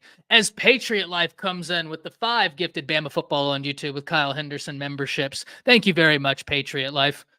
Let's get those Patriot Life emojis in the chat. I want to see a bunch of them spanned because Patriot Life consistently provides unbelievable support. Thank you very much for that, Patriot Life. Killing it as always. What's for breakfast, Ebony? See, I'm a very simple person when it comes to breakfast. You get me some eggs, some bacon, and some grits. And I'm going to be very happy. I like pancakes. I like waffles, but I'm very simple. You give me those 3 dishes right there, and it's over. It's over. But I'm the type, I can eat breakfast food for every meal of the day. Every single meal of the day. If you're like, hey, we're going to go to Waffle House, I'm going to be like, okay. Don't say anything else. I'm on my way. Just some boiled. Hey, I like that. I like that. Boiled eggs and breakfast. What do you eat for breakfast? Usually if I eat breakfast, Adam, it's just some simple, I like some English muffins, fried egg on an English muffin, a little bit of Hatch green chili on top of the fried egg on the English muffin, side of bacon, and a big bowl of grits. And then I am just happy as can be. Just absolutely happy as can be. But I just, that's one thing, right? I've been, you won't see me without that Hatch green chili sauce or something akin to that, right? Thank you, Patriot Life. Shout out to you, man. Shout out to you. None of this happens without you guys. None of it. I'm just lucky enough to be a part of what Kyle created, what T has been fantastic in the background. Seriously, guys, that's someone who doesn't get enough credit. Kyle and T, what they do, not only actively, but in the background.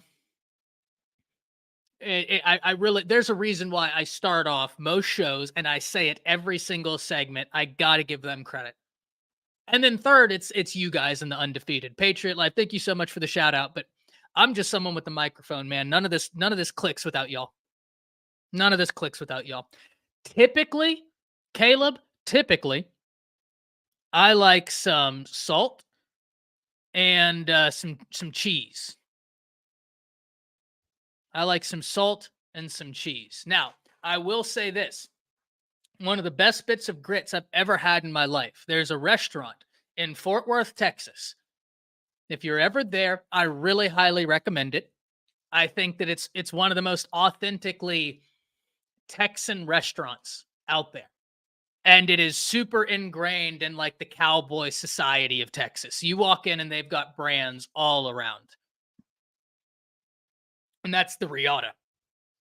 But they have got a grits with jalapenos, cheese, and molasses. And oh my goodness. Oh my goodness. It's dangerous. No, it's not an entire molasses, but it's a molasses-based sauce that they just lightly dribble on top of it. And boy, it's great. I've never had just straight up sugar grits. I've never had that.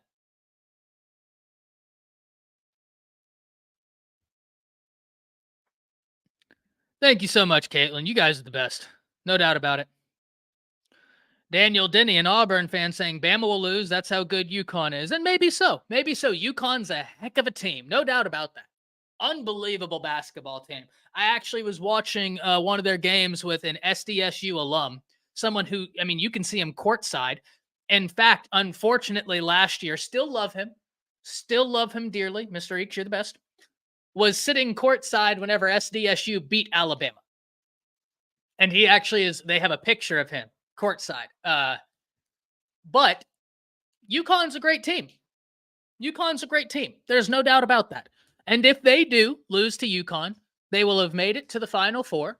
and they will have not gotten bounced out by Ivy League team Yale. So, but no doubt, man, it's going to be a heck of a game. A heck of a game. I'm so excited to see how they game plan for them, how they attempt to get them in space. What a game to talk about. What a game to talk about. Caitlin Clark, Will Reichard, she is the all-time leading scorer, not only in women's, but also... I didn't realize that, Jared. I'm not super versed in, like, basketball records.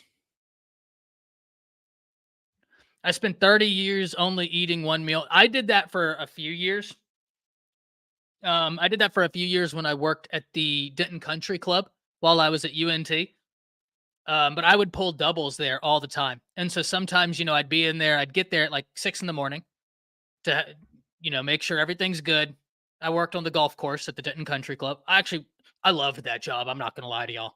I loved that job so much. It was so great, especially as a college student. It was awesome. I'd get there at like 6 a.m, make sure everything was good, make sure everything was right, talk to the people who maintain the course.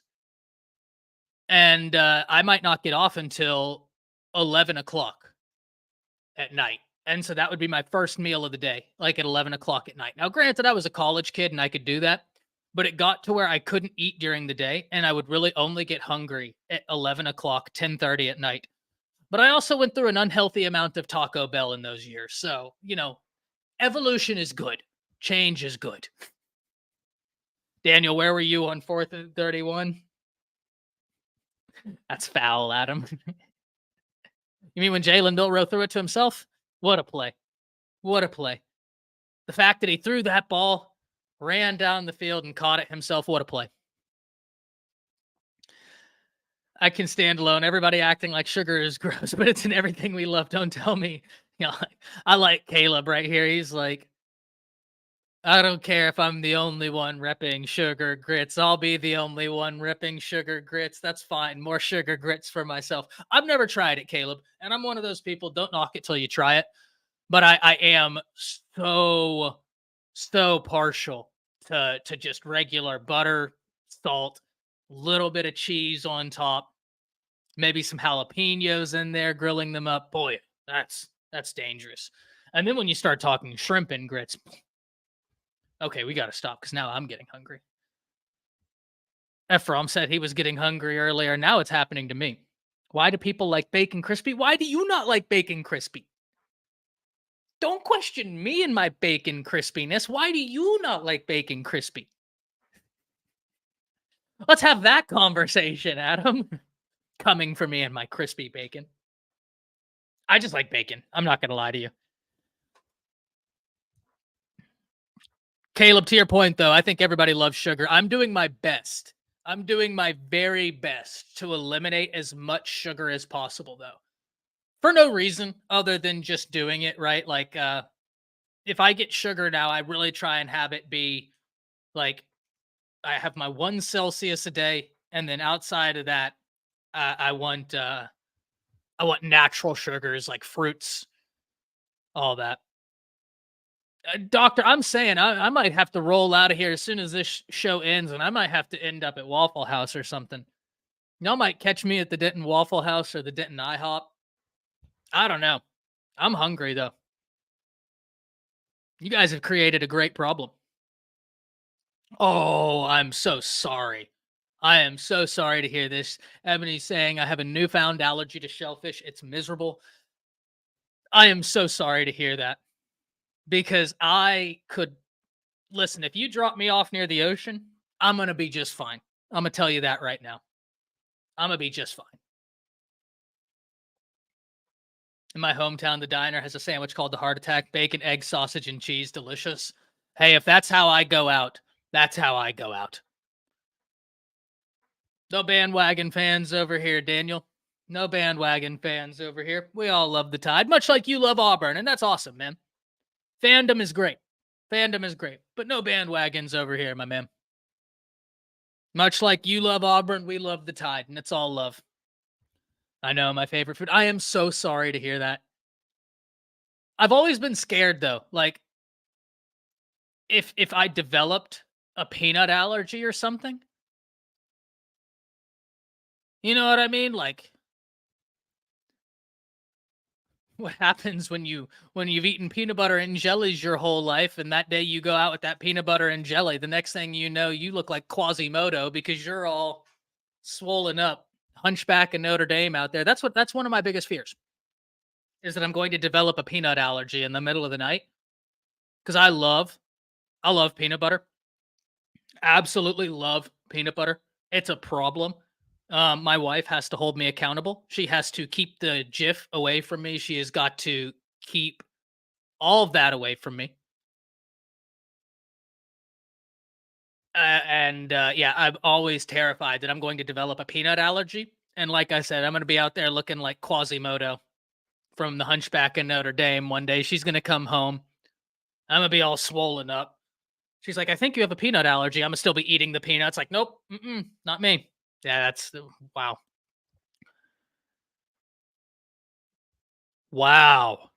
Yeah, that's one of my biggest fears, man. Like, no doubt about it. Adam says, and thick bacon is great. Yeah, that's one thing.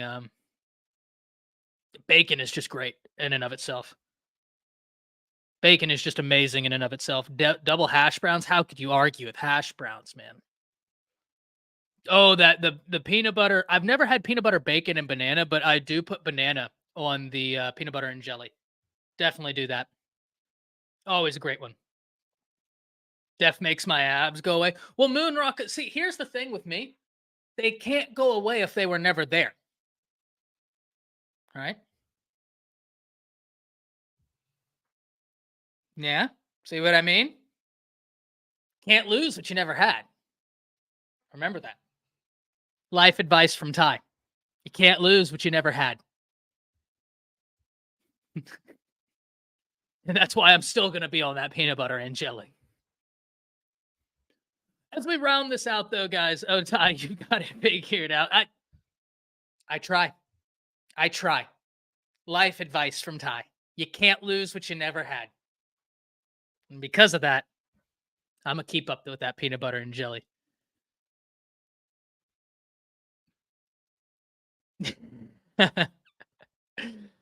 Peanut butter and salmon. Okay, Daniel. You know what? I was fine with the Auburn comments. I was fine with you being an Auburn fan. This is an Alabama channel, but we love college football. And respectful trash talk amongst college football fans, and especially Alabama and Auburn fans. Respectful trash talk between the two. Not only do I go for it, I encourage it. But this crossed the line, good sir. This crossed the line. I'm more upset at your peanut butter and salmon take than your Auburn take. You've gone too far, sir.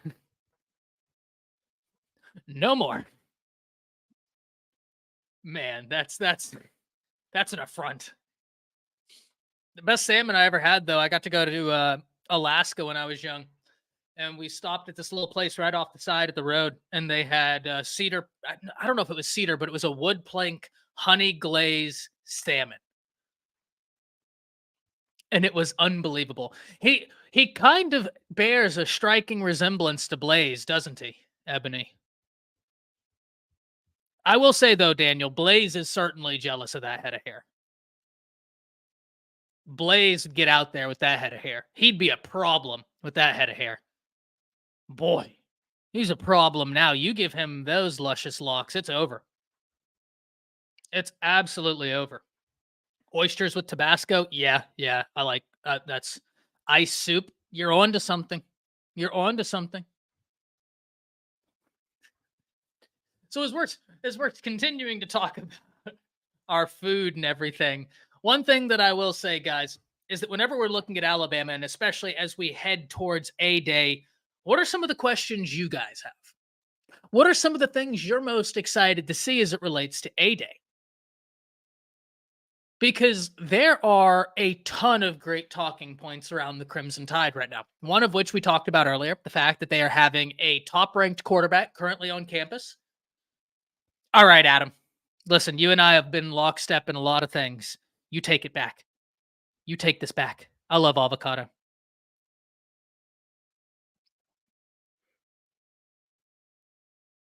Avocado is amazing. Some fresh guacamole. So good. So good. But I went to high school with people that would just bring straight up avocados. And like they'd be in math class, peeling the avocado and eating it. My high school was a trip, though. I'm not going to lie to you. That's certainly the exception as opposed to the rule. Hacker saying, I'll watch the linebackers because that's what I always watch. And how could I blame you, Hacker?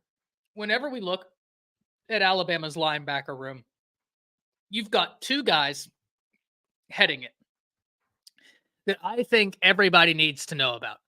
And that's Jahad Campbell, Deontay Lawson. Now, luckily for Alabama fans, we know about them. But I think your average college football fan is going to realize Alabama has a top 10 linebacker duo in all of college football. I think that's very comfortable to say. Very, very comfortable to say. But it's the guys in the background that I'm getting really excited about. You're hearing about a Jeremiah Alexander. You're hearing about a Sterling Dixon. Justin Okoronkwo is still learning the intricacies of the game. He's going to be a really fun player to watch. You've got guys like Caleb Jones who come in that have so much positional versatility. You've got a lot to be excited about. Got a lot to be excited about. Who said you can keep the oysters? I understand. I understand people not liking oysters. Because if you're a texture person, like my wife, she's a big texture person, so she can eat fried oysters. Whenever we go back to my family in Virginia, I mean, we'll get a bunch of fried oysters. I can eat them just regular, but I understand if you were a texture person, that's one that I do think is understandable. Caleb, easy. Avocados are amazing. Now, one thing I will say, we got this right here. Y'all aren't on that peanut butter and marshmallow cream sandwich. Now, I don't know. I didn't even know that was like a thing until my dad put me on it. But that's something that up in New York, upstate New York, that's a big thing in upstate New York. Is those marshmallow and peanut butter sandwiches. Everybody in upstate New York eats that. You can find that stuff everywhere up there. You guys hear the background music. You already know who's coming up next. We're about to have a little bit of a dynamic duo, the gruesome twosome, they say. What's going on, man? Listen, I've been up too long already, brother. I've been up too long. It's a Monday. I feel like I worked a full day already. It's not good. How y'all feeling, man? How you feeling, bro? I'm feeling good. The undefeated's making me hungry. Oh Lord, what they done did. I mean, we've had conversations from food allergies, shellfish allergies, my fear of developing a peanut allergy. We had a whole debate on how you eat grits. I mean, we've been grits riding through everything. Nah, I love grits, man. I'm a grits baby. Like my mama said that I wouldn't eat oatmeal or anything but grits.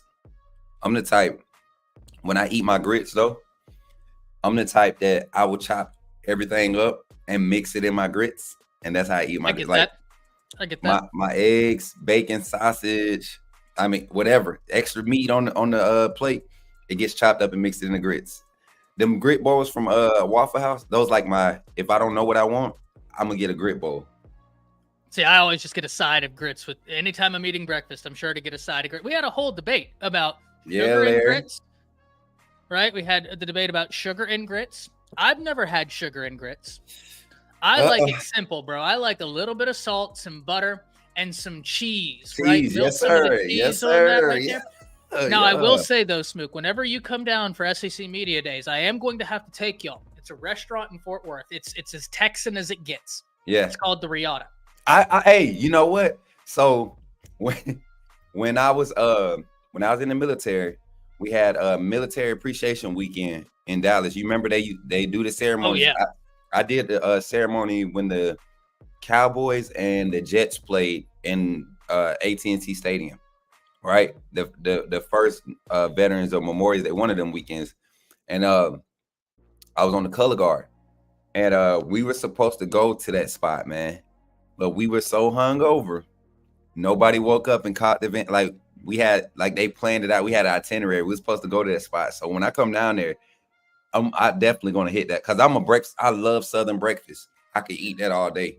Well, it's not a breakfast spot, but Yeah, they have it's a really cool restaurant, super Texan, but they have an appetizer that we always get. It's an elk sausage, and it's on a bed of cheese grits with jalapenos and a little. It's a homemade molasses sauce, and it's just a little bit of this molasses sauce spread right on top, and it's unbelievable. Has anybody in the chat ever had elk sausage? I'll tell you what, I was before we had some family friends out in New Mexico. I was going to go do one of those because I told you I do the bow hunting here in Texas. I do spot and stalking with hogs. We get out there on the ground with the bows. I was going to go up to New Mexico with them and do an elk hunt where it was like a week where you just get the pack and you're on the mountain and you're like walking through the mountain trying to. But they ended up moving like that right there. That's what I really want to do is go elk hunting up in Utah or something with the bow. Oh, that'd be so much fun. Oh man, Dwight, chill out, Dwight. I don't be eating all the time. I just eat whenever you see me. That's it. That's all it is. It's not that I'm eating all the time. I'm just eating whenever you see me. That's all. These are people who eat fruit for breakfast. Nah, not necessarily, man. Because I get some days I just wake up and I just want like a nice fruit spread, and it ain't got to be like a whole bunch of fruits. If I need the sugar in the morning, I go to fruit. Yep. Like even now with this coffee, like I love this coffee right now. Well, I'll tell you something that I love, Coach, and I think it's something I need to get your insight on. Alabama has a quarterback on campus right now that I was talking about earlier. If we look at where he started the month of January, he started as the number 194 player in the nation per the 24/7 Sports Composite, currently has jumped 90 spots, sitting at number 104, and this is with limited camp now. If we look at 24/7 Sports rankings themselves, he started off the year at number 148, has since moved to number 62. Matt Zollers, Coach, talk to me about him, because when I look at his game, there's a few things that really stand out, but I'll give you one word when I watched his game, and then I'll pass it to you. Fit. And what I mean when I say fit, I think Juju Lewis, they fit Kalen's offense perfectly. What's your thoughts? I like this kid. You know, the 4-star prospect, I think is just going to continue to grow. You know, he's one of those kids where when you see like the recruiting battles start to pan out, if this is a Alabama lean with this young man, which we're starting to hear, right, out of Pennsylvania. You know, Alabama has tendencies to go up into those, you know, the northern region up there and pull those studs. You know, they just pull them. To have a kid like him who's very familiar with Zamir Smith, they're familiar with each other, having that commitment from Zamir. But his game is different, man. Not necessarily different at a point where it's just like he's the best in the class or anything like that. He's just, you can see him being under the tutelage of the likes of Kalen DeBoer and Nick Sheridan, and, you know, learning from a guy like, you know, Austin Mack, you know, his first year on, like, I mean, similar skill sets, but his mechanics are a lot more polished than a lot of the quarterbacks in this class. And so, you know, everybody's bent on Juju Lewis, but recruiting is more than just 1 month. You know, you want to see how these guys continue to develop, and both of these guys are at such a high level at this stage in their high school careers. You kind of you want to have them both on that chart. You want to have them on that board as targets, because they realistically could come in and elevate the passing game, elevate the quarterback production, or the style of quarterback play that'll be recruited, you know, in Kalen DeBoer's future tenure here at Alabama. I mean, and like you said, you look at his size, I think he's like 6'3", about 205, 210, something like that. Same Same build, you know. He's bigger than Juju, but similar build to Jalen Miro. Not as tall as Austin Mack, but the wingspan is there like Austin Mack's. You know, these are guys. All the quarterbacks that are currently on the roster are capable of creating with their legs. They don't have to, but they're capable, very good at it. Ty Simpson included. So you add a guy like him to that room, man. It just creates for good competition, right? Quality competition. And in today's day and age, you don't hold your face cards when you're in recruiting no more. You got to go and say there's value here, there's value here. Kind of works both ways. Either chase the other prospect away or create that competition and say, okay, if he gonna commit, I'm gonna commit too, and boom, you know. So I like the philosophy behind how we're pushing for him and Juju, and I like how he fits. Like you said, he fits. Now, Big Bama, you missed it earlier, but I gave you your shout out earlier this morning for providing me a great talking point today. And Coach, now that you're here, I think it's time to dive further into this. One thing we've heard as Alabama fans from other SEC fans is, oh, well, Kalen DeBoer's not from the SEC, and that's a determinant of success. But is it really? Let's take a step back for a second. Nate Oates wasn't from SEC territory. He's currently leading Alabama to the Final Four. Worked out pretty well for him. You know, there's a guy, Coach Smook, that just recently retired who just started in terms of the SEC. Or I say just started, but started in the SEC years ago and ended up being the GOAT. Nick Saban. You may have heard of him, right? Didn't have SEC experience before that. Came in and dominated.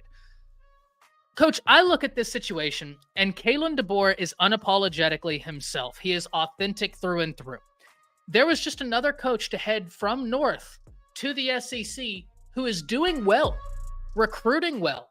He put on a fake Southern accent and is finding success. So if Brian Kelly can do that, why not Kalen DeBoer? What's your thoughts on that? And is being from the SEC a predeterminant of success? It's not, and it's been proven multiple times in different areas of the college football game. You said it yourself. Coach Saban came into LSU, you know, and literally you gave him talent. A good coach with talent is going to find success at the college level.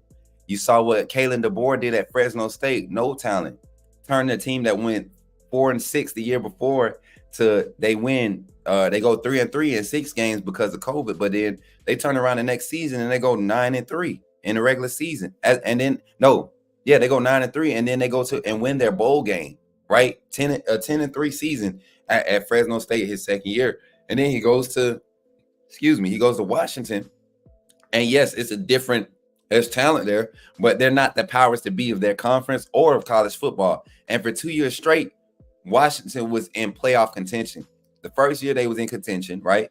The second year they actually go to the playoffs and go to the national championship. And it's not like he had time to recruit and build a 4-year stint of recruiting. This was 2 years of just coaching and developing talent. So you're trying to tell me that when Coach Saban did it with LSU in that era, when LSU had that pool of talent and they were the dominant team that just couldn't get over the hump, Coach Saban shows up and could have went twice, could have done it twice, you know, if he had stayed another 2 years, the way that LSU was looking. I mean, the staff he had. Oh, boy. He had the crazy staff, the crazy young up-and-coming staff, just like you see in Alabama.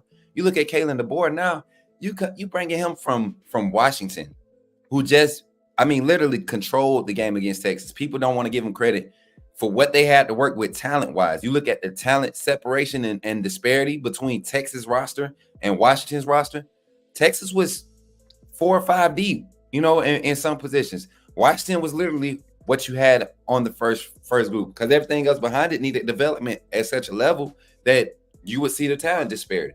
So, didn't thrive off of the portal, right? Didn't thrive off of it. Yes, he used, but didn't thrive off it. You bring him to Alabama with the guys that transferred out. What it was, we had 13 transfers this offseason, and you're talking about 13 names. Like if you go look at the stat sheets, 9 or 10 of those names out of the 13 weren't even like they weren't part of the success that we did experience. They weren't major parts of that success, right? So I I look at it from a realistic standpoint, man. If you can coach bad talent and win, you're gonna have success coaching good talent. Like it's just inevitable. So maybe he does drop one this year as his first year at Alabama. If Bama goes 10-2, I mean, it's an unbelievable success. Yeah, that's a problem for college football. Yes, Coach Saban, we let Coach Saban get by just 2 years ago. This year, Coach Saban, the greatest coach of all time, ends the season with 2 losses. If that is the standard now, if we can take 2 losses from Coach Saban, Kalen DeBoer comes in and finishes his first season with 2 losses, a playoff berth. I mean, it's hard to believe that he will be stopped. And I love to kind of reiterate this with the chat, because I don't even think, even the ones that support and really fully think this team can be good, I don't think we're sitting here. I don't think we're really considering the whole spectrum of what this coach is able to come in and step into and work with. Like, this is not the ideal situation. This is a one in a million opportunity. Like, you're getting one of the best rosters in college football. And you're a good coach. You're a winning coach. You have the second best winning percentage amongst active college football coaches right now. Come on, man. It's not a mistake, and it doesn't just happen. You have to be able to coach, and he can coach. He can coach, and now he has the number 2 class of the number 2 recruiting class in 2024. But he can't recruit either. Yes, Saban, that was Saban's class, but he had to retain them. These guys had to re-recruit all of them. Come on, man. It's a scary feeling. And college football, the college football world is scared. I keep saying it. I tell these Auburn fans all the time. I'm telling you, they scared. They know it's like the offseason is going to be a fair game for everybody, because the college football season, this offseason after spring is going to be like fair game for everybody. Take their shots, talk trash, make up these false narratives.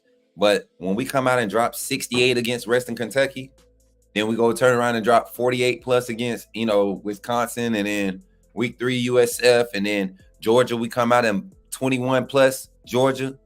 That's when everybody's going to, and I really see it happening like that. Like, Georgia's going to have problems this year trying to defend this new offense, trying to dissect this style of defense, this style of the nickel, So I'm excited, man. I think he's more so than anything now. He's more prepared than ever before. Absolutely. Let's get to this question right here. Adam saying, Coach Smook, do we have a shot against UConn? Oh, man. So before we even talk about UConn, I wanted to do this with you because I wanted to tell the chat about my experience. Saturday night? Go for it, man. Was that Saturday night when we played? Mm-hmm. Guys, I've been in some crazy environments, right? Some electric environments. But as a Bama fan, as a Bama bred, you know what I'm saying? Like Bama through and through. I want to apologize for being a fan Saturday night. But not in the sense that I'm sorry. I went back and I watched. I was like, man, I wish I wasn't Coach Smook for that 2 hours, because it was so electric out there, Kyle. Ty.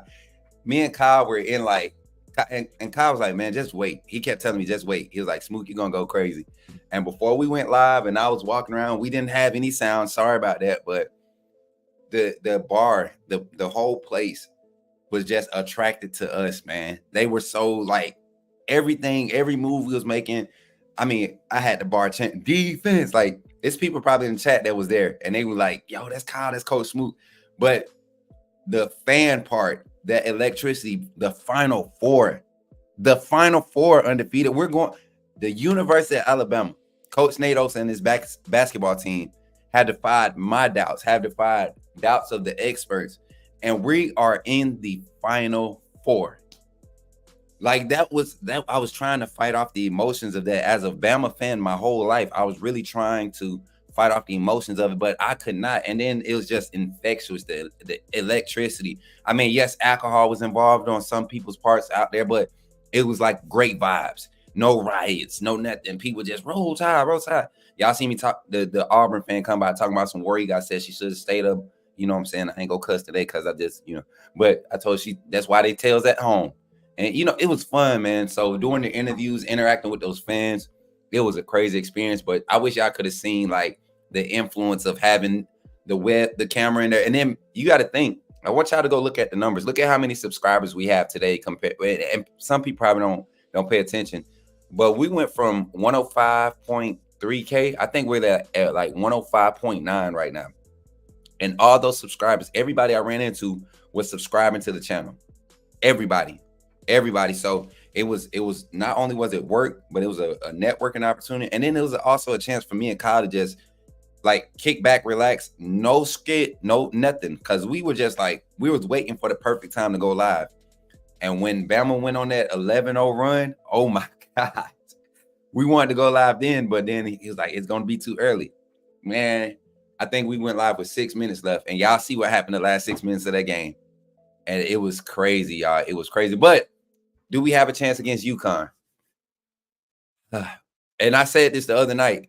I said our best chance against UConn is to catch them on bad stretches, which they have very few of. This is a disciplined UConn team. This is an experienced UConn team. Incredible a team that, team. yes, and they buy into the philosophy of their coach. Their mentality mirrors that of their coach, and they have a different set of energy right now. But the thing where college basketball messed up was when they let Alabama Crimson Tide, after all the flaws and things we displayed when we got into this tournament, and y'all set us up with 2 games that really just test the mentality, not necessarily the skill set, but the mentality. And we had to grow through those moments. Grant Nelson, Rylan Griffin, Pringle, these 3 players have been key to what we are experiencing right now. Not necessarily in the points, not necessarily with stats, but the energy, how they are stepping up and being accountable. The level of accountability on the court is different. So I think Alabama has the best chance to really give a team like UConn problems, because you're not expecting us to be flawless and execute at a high level. But I feel like our team understands that's what they have to do this game.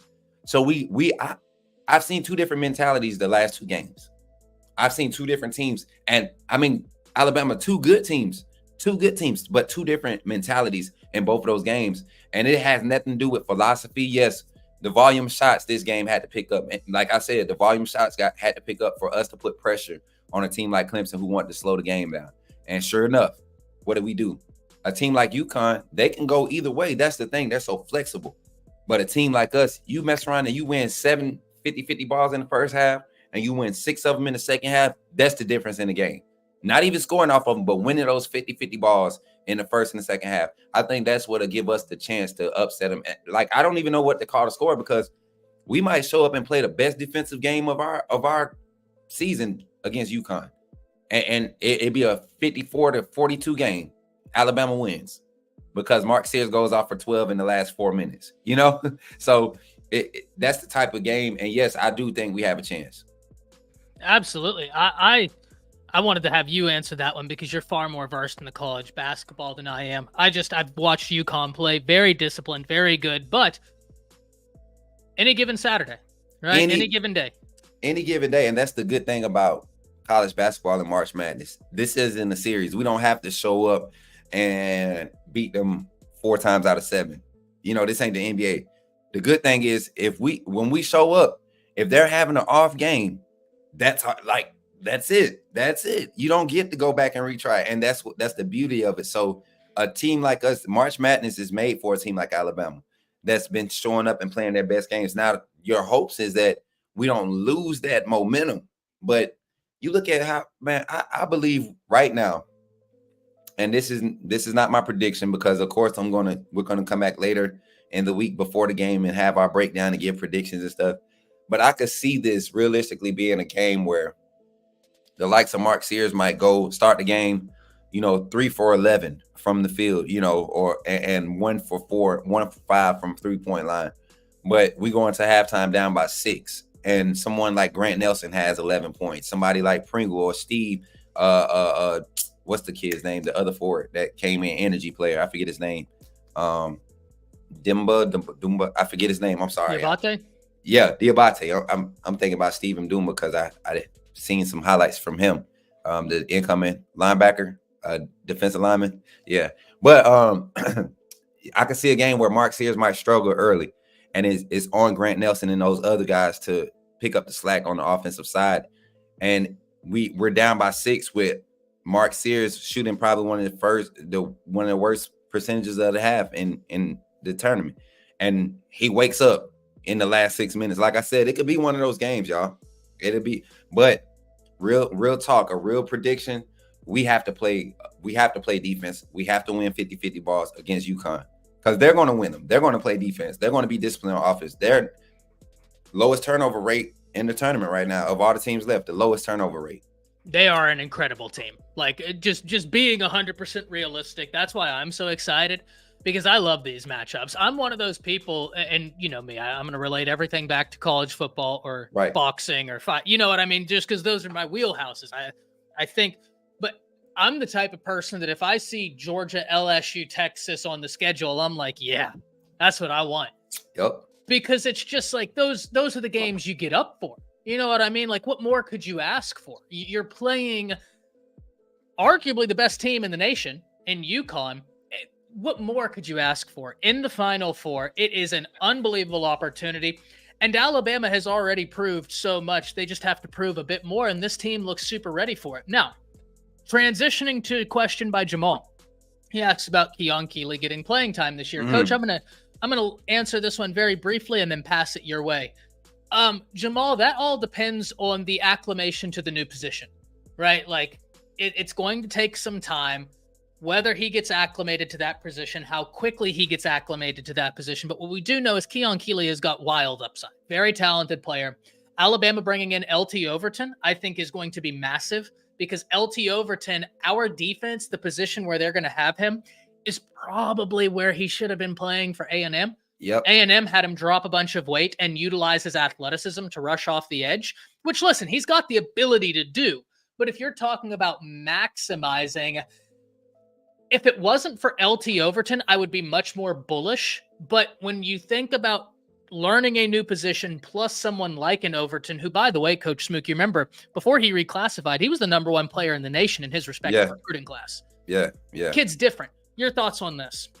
I'm right there with you, Kyle. I think this is for Keeley. It's about how much he wants to get acclimated because he has the physical makeup for the position, but it's not natural for him because of the style that he's been allowed to play throughout most of his career. And Keeley comes from a area where he's always been the dude, you know. So last year was already a humbling moment or like a realization that, you know, you just got dudes in front of you, man, you know. And but now learning technique, like a lot of transition in football is just technique. Like it's football when you're breaking down positions is still football, right, to a certain extent, but technique is huge at this level. How you can take and retain and apply when it comes to technique and execution in that technique is very important. So you look at a guy like Keon Keeley, physical specimen, like I said, but and at this level, in this style of defense, you're not a bandit. You're not a wolf. You're more a bandit. You're big edge. You're big end. And you should be able to seal edge. You should be able to crash, you know, stunt, you know, use your athleticism to roll, to do the twist, you know. But you have to do your assignment. Not everything is designed for you to make the play. Sometimes it's designed for you to attract the attention for the play to happen. And even in this play calling style in this defense, a lot of defensive coordinators don't call defensive plays like offensive coordinators call their plays. A lot of defensive coordinators, they call to be on the defense, but Kane Womack isn't an offensive defensive coordinator, meaning he's going to call defensive plays. If you're looking at it from a defensive view, or like let's say you got a defense eagle cam, right? It looks as if there's a play being ran. Your defensive line is slanting this way. Your linebacker's coming off the edge, and this guy's rolling that stunt. They're putting a double. They're attacking the left tackle with two guys while everybody's slanting to the main body, you know, and that's what you're going to see. So a guy like Keeley has to understand when he's on the edge, no matter if you're beating that left tackle in front of you, that's not part of the play. And that's from what I've been evaluating, what I've been hearing, that's his problem. Yes, you can make the play, but that's not what we're scheming up because later in the game, once they've adjusted, now's your opportunity to make the play. We need to scheme this up. You need to run what is designed. And I think if he sticks it out, he probably won't be a starter. He probably won't even be the second guy in rotation, but he'll be able to play some spot minutes, and he got to be able to capitalize on that. Like James Smith, Curtis Perry, and those Damon Payne and those guys last year. They did that. They came in, they went through their growing pains, but they capitalized on their opportunities. 100%. Now we got an Auburn fan in the chat, Coach, who I must say has been great.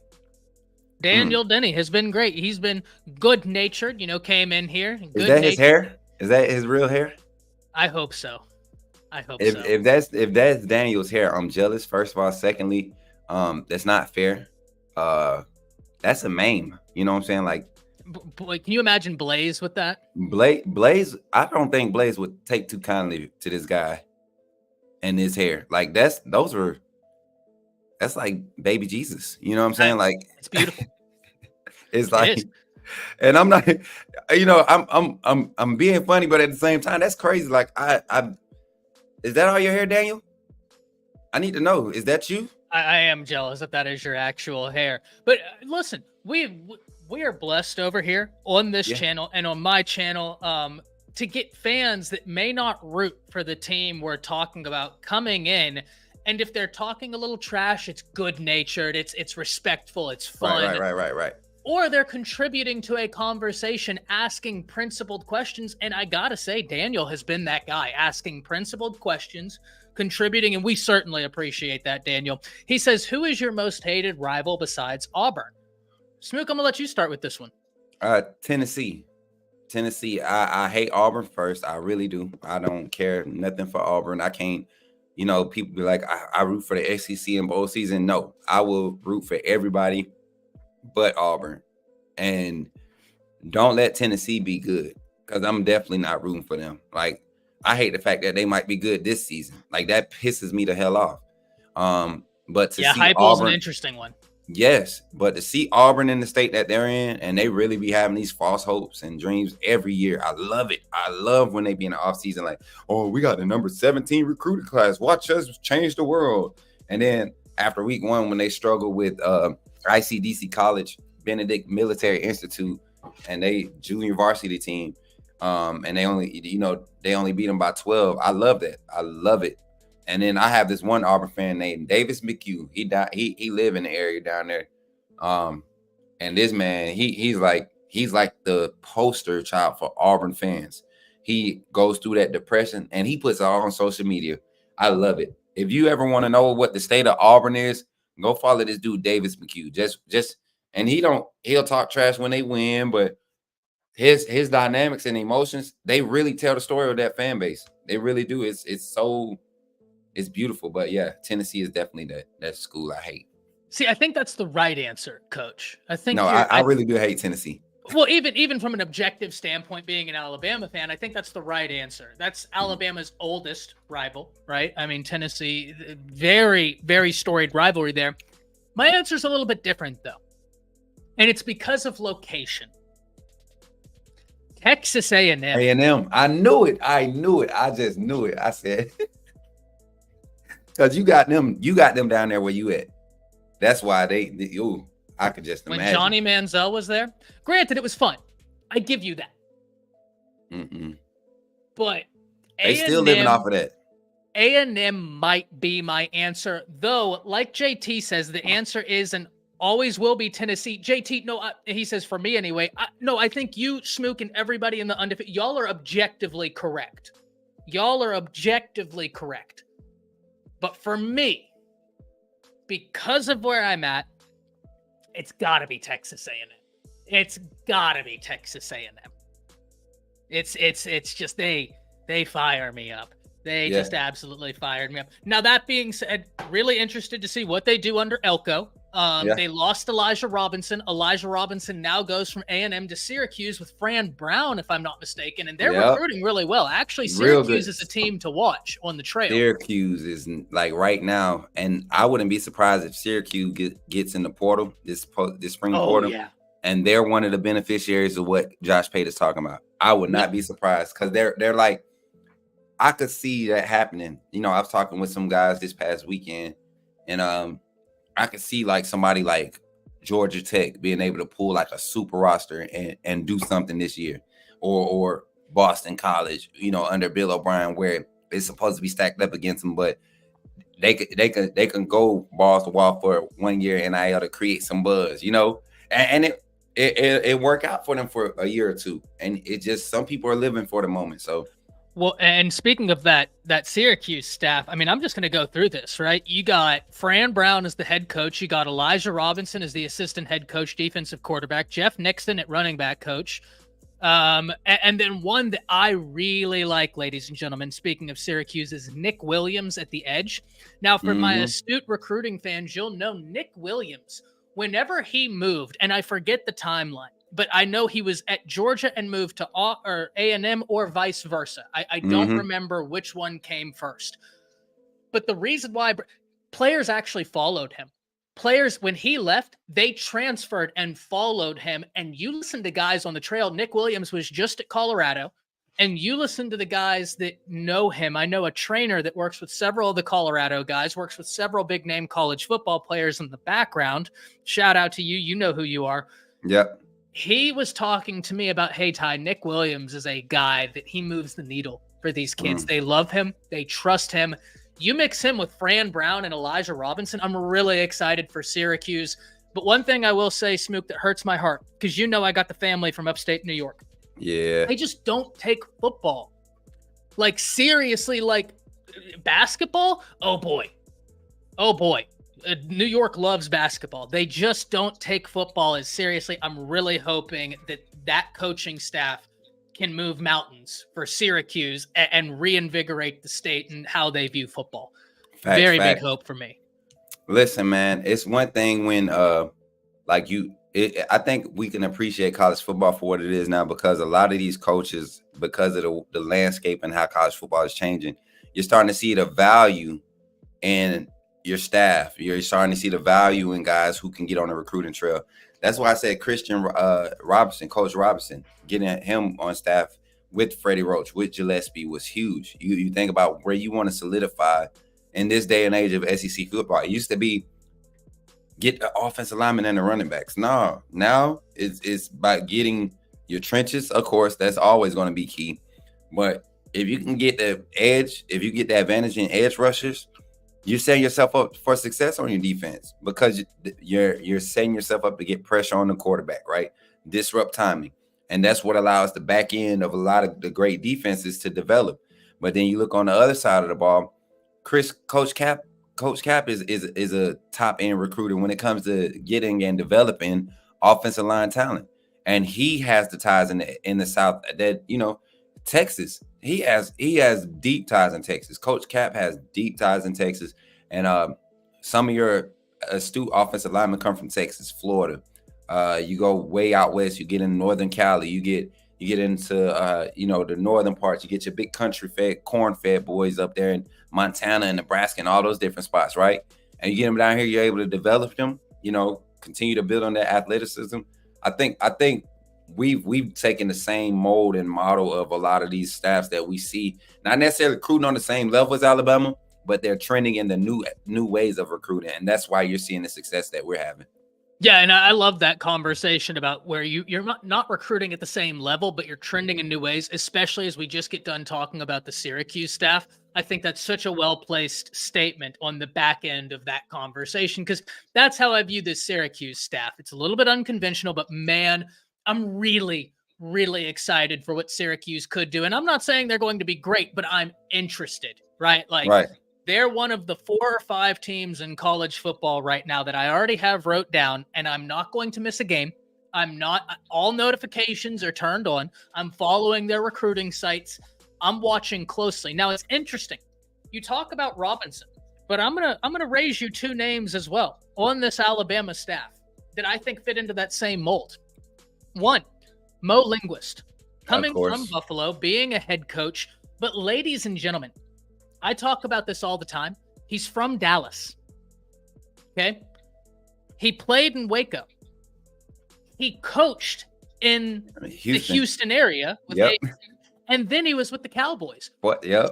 about the most fertile recruiting grounds in all of Texas. He knows them. Now you're forgetting about his ties to the San Antonio, the Little Leagues, his ties and how he was a sponsor and one of the major. I mean, a lot of those kids that come out of Texas and start spreading out, they started in that league that he was one of the contributors to it. And a lot of those kids are now they're hitting college. They're hitting in the college ranks now. So I just want to throw that other nugget in there. No, yeah, 100%. And then number 2. Everything we just said stands, but now you mix him with Colin Hitchler, a top 15 recruiter in the nation. Mind you, that when you looked at the top 15 recruiters in the nation, you might have had 3 from Alabama, 3 from Georgia, a couple from LSU, a cat from Florida, 2 from Ohio State, maybe a Larry Johnson, and then a Brian Hartline. I mean, Larry Johnson, goodness gracious. I can't wait.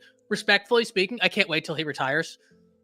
Because that guy is a defensive, he is a thorn in the side of everybody whenever you're recruiting defensive linemen against him. Not saying he always wins, but if Larry Johnson shows up to the table, you got to kind of sit up and be like, okay, strap in. It's time to play. Yep, yeah, it's time to play. So you look at Colin Hitchler, who is a top 15 recruiter at Wisconsin, and now you give him Alabama resources. Boy, I think that was a home run hire. I'm really excited to see what he does on the trail. Yeah, man. I'm telling you, it's like I said, this new day and age of college football, you as a coach, you can't just coach football. If you want to be on somebody's staff, you got to be able to at least let's say you got 12 positions on the coaching staff. You need 9 good recruiters if you want to compete, right? Corey Lewis says, guys, did Coach Cochran really come to Alabama? He was there for a recruiting visit. That's it. That's it. No. I mean, his son is a highly talented recruit. I mean, he's growing. His stock is growing as far as being a recruit. And yeah, that's it. So I don't really too much care about Cochran because that Jalen Hale stuff, that juju with Jalen Hale and Cochran being on campus, it really had me thinking this weekend. I was in my little feelings. I was like, dang, Jalen Hale really hurt. Yeah. Yeah, that's just unfortunate timing, isn't it? Yeah. That's just incredibly unfortunate. And as I understand it, adding on, because Coach, you hit the nail on the head. He went into the building, shook hands because it's almost like coming home for him. So it was a visit for his son, but dare I say it was also a visit for Cochran to going down memory lane, seeing where Alabama's at, and just increasing relationships, right? Talking to these people, enjoying his time. I think it was one of those where it was just he was there having a good time, enjoying himself as well. Now, there was another one I wanted to get to. Deshaun Lofton, another 5-star offensive tackle to visit Bama. Coach, what are we looking at on the offensive line front? As far as recruits trying to get guys signed? Yes, sir. Well, this 25 class, Sanders and Haywood, that's like priority number 1. And I don't know if that's the other 5-star he's talking about. We talked about this last week. I think Andrew Babaloa might be who he's referring to. Babaloa, I think, like I don't put any weight in that. I think he's pretty set on where he is. Kids are taking visits, man. Auburn fans got excited because Duke Johnson was on their campus last week. Duke Johnson's on Auburn's campus doing what Duke Johnson does for this class. Like clearly locked in with Bama, but it's a such thing as recruits recruiting, right? And Babaloa, I don't think that's a priority for us. I think with the offensive lineman that we're recruiting, Caden Proctor coming back is going to change a lot of the trajectory of how we recruit for this 25 class. Like just the 20, but the 26 class, I could see that being like a priority thing, overloading on offensive linemen. You see how we're overloading on wide receivers, DBs, linebackers. Like this class is real deep in all those positions, right? Or it's starting to become deep as far as not serious targets. Let's say we're offering these positions, right? We got multiple targets in different spots, but there's positions where we're pulling the trigger, running back, right? Because after next year, you're going to see an exodus of possibly 3 running backs. Justice Haynes, Jan Miller, and Richard Young will be gone. And then all you have left currently right now, and he hasn't even got there yet, but Kevin Riley, he'll be there in the fall, and then Daniel Hill. That's all you got on the roster right now. So, yes, it's important to get these guys, but Yeah, Deshaun, one of those guys. If they visit, he be celebrating like we got him. But I pay attention to the type of guys that we're getting or that we're offering. And it's nothing that you use a lot of that to bring attention to what's happening at Bama, not necessarily to really dive in. I think this staff is very, very calculated with the type of guy that they're offering or looking to bring onto the rosters. Yeah, and evaluations are king, right? Your evaluations for your class is king. Ruben says, who are your top 3 must-wins? I have Georgia, Oklahoma, and Auburn. I'll start this one and then pass it to you, Coach. I get Georgia because I think if Kalen DeBoer downs Georgia year 1, like that's really sending a message, but I don't have it as a must-win. Why? Because Kirby's Kirby. Like, as much as it pains me to admit, Kirby's the best coach in college football right now off of his body of work. I'd put Kalen DeBoer right on his tail, right? I mean, Kalen DeBoer is up there. Mm-hmm. Kirby is working off of continuity. So that, to me, is a game that I think it would send a message. I don't have that as a must-win, though. I'm going to give you my 3. Tennessee, because Heupel is doing a lot of things over there, as we have the unfortunate thumbs-up bubble. Then we have LSU for me, because Brian Kelly, also not from SEC territory, right? Mm-hmm. Slaying Brian Kelly, doing all that, I think it just puts Kalen DeBoer in a really good position. And then finally, Auburn, right? You play Auburn at home. You don't want to start off Kalen DeBoer's tenure with a loss to your biggest rival, which is why Tennessee and Auburn are must-win. Though it is very hard for me to argue against Georgia, but I just, when I look at this, it's Kirby. And it's like, okay, if you lose one game in the regular season and it's to Georgia and Kirby, that's I'm not happy about it, but it's far more understandable to lose to Kirby than it is to no offense, Josh Heupel, because I'm interested in what you're doing there, to lose to Heupel or Brian Kelly, right? That's just how I view this. Coach, what about yourself?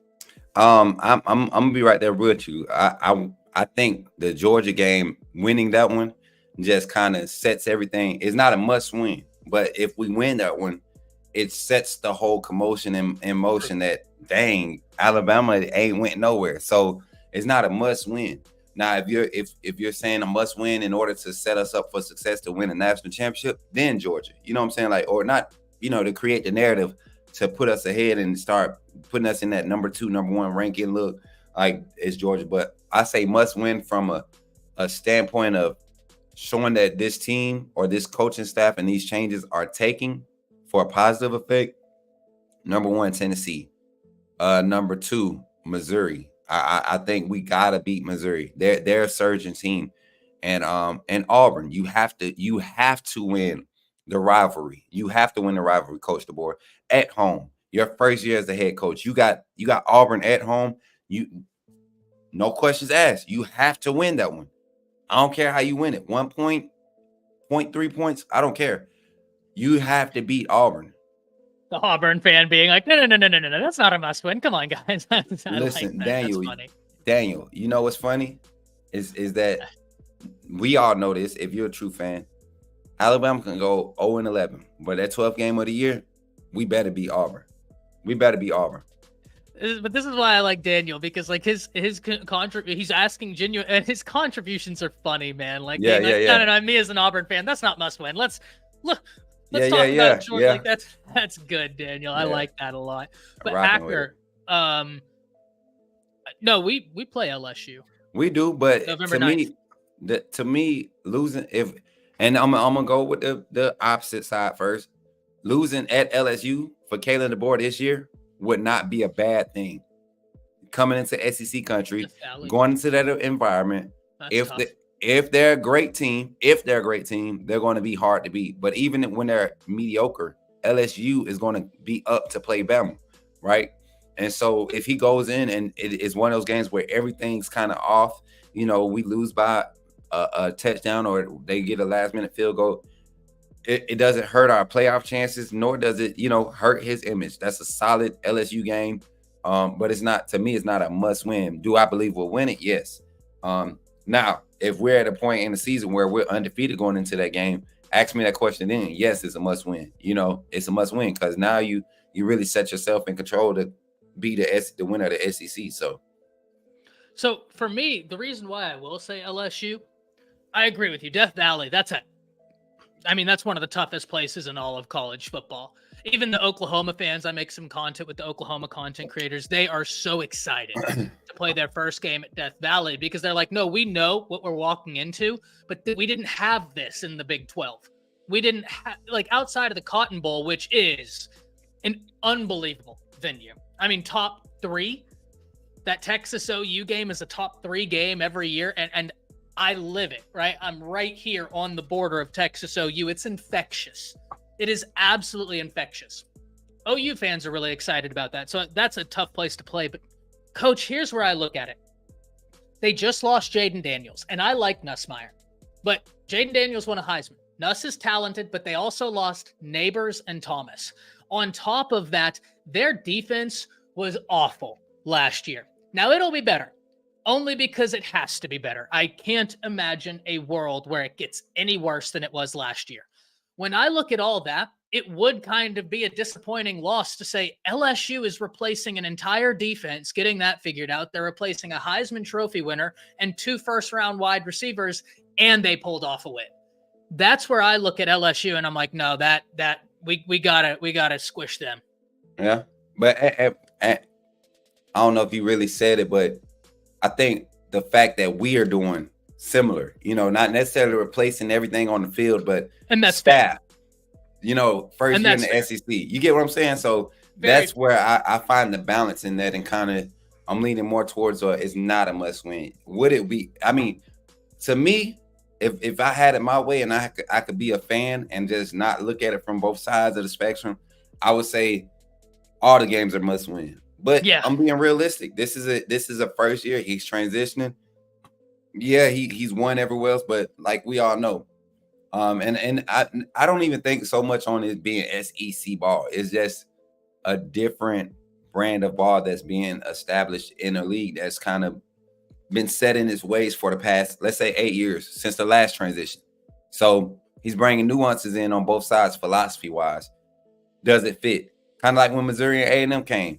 Nobody thought that the smaller offensive line and these scat receivers in the slot and putting 4 wide on the field and read option. Nobody thought that was going to work. But look at what everybody's doing now. The RPO has been a staple in the SEC.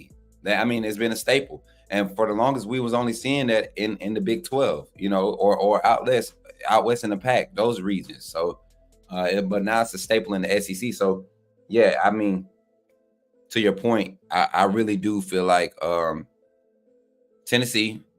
I won't even say Missouri. I take Missouri back because I feel like just because of where that. I kind of agree with you there, though. I'm not going to lie to you. I love the Missouri take. I thought that was a super under the radar one, but a super intuitive one. I loved that take. I only pick Missouri because that's a turning point in the season. Like that's like the start of the last bit of the season. So, and you know how momentum in the gauntlet is important in the SEC. So that's why I took it. But from like a standpoint of like a must win, well, I'm gonna stay with it because you don't want to lose to Drinkwitz your first year. No. you don't want to lose to him. So yeah, I'm gonna leave that there. And they were a good team last year. Like they're going to be a good team. They're returning a lot. And I love that answer. And Missouri is becoming a desired destination for a lot of cats in the portal. And I'm talking about quality guys in the portal. So this is where I will leave you because it's the 11:30 hour. I want to make sure you get your time to do the Smook scoop and everything. I don't want to take up too much of your time. But Missouri has an NIL law on the books that's going to make it really tough to recruit against them. Yep. The reason why I say that, there's a law in Missouri that states once they sign, they can start receiving NIL benefits. Now, people instantly thought that meant signing their letter of intent. No. Ladies and gentlemen, it is not the letter of intent. All they need to sign is a financial aid agreement, which you can sign multiple of. At the point where you sign a financial aid agreement, they can start dispersing NIL funds, as I understand the law. They just landed Williams Winery, top 5 player in the nation from Missouri, because if you're in the state lines, they can capitalize on NIL right now. To JT's point, Mizzou's NIL game is elite. They're really flexing it right now, and they might not have the most money, but it's how they're structuring attacking that is a little bit unique. Whether it will last, I have serious questions about, but I have serious questions about how this is all going to look in the next 4 years anyway. So that's why, Coach, I do think you probably picked the game that if I was saying the most underrated one to watch, I think you hit the nail on the head. Missouri is the answer. Love that answer. I think you're really well placed to have that as a must win. But, ladies and gentlemen, the time is nigh, Lemmy Winks. It is time for the Smook Scoop to hit the ground running. It has been a pleasure sitting here, chopping it up with you guys for these past 2 hours. I'll see you again tomorrow. And until then, roll tide as always, man. Kill your segment, Coach. Roll tide, bro. Appreciate you, fam. Hey, before I get started, man, and we're not going to do the call-outs again, I want to give a special shout-out to a special friend that just pulled up today. I ran into this person. I got to see y'all remember I was talking about the person I was having this conversation with. I ran into her this past weekend at my family's house. It was hanging out, having a good time. And she talked football. Like, this is a diehard Bama fan. I told her if she ever pull up, I was going to take time and give her a shout out like I do all y'all. But y'all welcome. And I'm telling you, she's going to fit perfect with the undefeated. All the sisters, I'm telling you, Marquita, Carla, Auntie Janet, everybody, Ebony, the whole crew, Kim, everybody, Kimberly. Y'all welcome in my friend, Lakeisha Brown. Y'all, this is my homegirl. She just got back from Kuwait last month. She's a former military, Army veteran. We actually were stationed and going through AIT at Fort Gordon at the same time. She's from Alabama, this literally became like one of the sisters. And I was like, man, you ask her. I told her, I was like, when you meet the rest of the crew, when you meet the undefeated, you're going to just fit right in. So y'all welcome Lakeisha Brown. This is our first episode tuning in live. Shout out to her. Much love, fam. Appreciate you for pulling up. And yeah, it's fire. It's fire. Like, we growing. And then, you know what? I'm gonna get at y'all. Y'all stop trying to tell me what I be doing. You know what? Y'all not. When I'm out working, I'm working. You get what I'm saying? I'm out working. I don't got time for space for no relationships, all that crazy stuff. Like, I'm grinding, y'all. And the way I approach things, I make people feel comfortable, and that's why they love to interact with me. So when y'all be seeing me talking to, y'all know a lot of them women out there is like 12, 15 years younger than me. I'm old. So I don't be, man, come on, man. Stop doing that. If I jack y'all up, I'm gonna jack one of y'all up. Anyway, let's jump into it today, man. Nah, Caleb, folks in here be trying to be messy, talking about they seen how they look. I looked at the video the other day, and the young lady jumped on the thing during the interview, and they was like hyped, just like everybody else was. And I was staring out because in the bar, I was staring at her, and I was trying to get her to do the locked in stare on screen, but she would not do it. Like, I'm like, yo, you remember we was doing this before? And she wouldn't do it. And so she's like, and they was laughing. Then y'all see me step off so they could become subscribers of the channel. And that's what we was doing, y'all. So stop playing like that, man. Stop playing. And then also stop being thirsty in the chat. I see y'all in there talking about dating apps and stuff, man. Get off of that mess. We talking football today. Y'all on some other stuff, man. Let's go. Turn up. Dating apps and stuff. Don't be entertaining Ebony and her loneliness. She need to get the A-Day and she gonna find her husband. But until then, we ain't studying that mess. We talking football today. It's Monday. Y'all need to bring y'all energy. Let's get it up, man. Let me turn this music up and let's start this roll call, y'all. Y'all know how we get it. Y'all know how we get it. Let's go, man. Where y'all at? Where you watching from today? How about that? Let's do that one. Let's do that one. Where you watching from today? What's up, Nicole? My sister in the chat. Lakeisha, link up with Nicole. She gonna have you straight. Man. Drewski, what's up, my bro? Speed, what's good? Carla in the chat. Hunter in the chat. Let's go. Hey, listen, Dwight, what's good, man? YouTube did that. Nah, you did that. Oh, man. Y'all crazy, man. Carla, I love it. Greg, my boy Greg, listen. I got a few pit bulls in the chat. Greg is becoming one of my pit bulls. Like, Greg be going and firing off at folks for Smook. Like, it's become to the point I don't even have to retaliate no more. I got partners like Greg that's ready to get it. My cousin Sean be ready. You know what I'm saying? Everybody in the chat, run it up. Where you watching from, man? Nicole, tell him where you watching from. Pleasant Valley, Alabama in the house. Let's go. How you feeling, Tim? What's good, my boy? What's good, Tim? Tim Nolan being here with the action. Rocket Town in the chat. Let's go. Paul Young. What's good, family? Uncle Paul. Look, you got that. Hey, Uncle Paul. Uncle Paul. What's good, family? How y'all feeling? Yeah. What's up, James? How you feeling, my boy? How you feeling? Hey, Tony, you already know, man. You already know. Phoenix City, baby. 334. We out here, baby. Southside. Already, baby. Asbury. How you feeling? 165. How you feeling? What's good, my boy? Demopolis, Alabama in the chat. Enterprise in the chat. Louisiana in the chat. My cousin Travelpreneur Sports is in the chat. Make sure y'all go follow Travelpreneur. He about to get back active on his YouTube. He gets some good hot takes too, man. I can't wait till we start expanding some more, getting some of y'all that's really got aspirations about doing this content creation for Bama football, whatever the spectrum you come in from or the lane you find. I love the fact that we're going to continue to try and provide opportunities, man. Keep working your craft. I like what you do, bro, for real. Uh-oh, Sweet Home Bama. Hey, this ain't my theme music no more, man. This is y'all music. I got a new song that we about to. Oh, y'all. I've been scanning beats, y'all. We've been screening beats. We got some new juice coming. Oh, hey, y'all. Before I finish shout outs, I gotta stop the music. Guess what today is? It's the 1st of April. Guess how many days we got it to?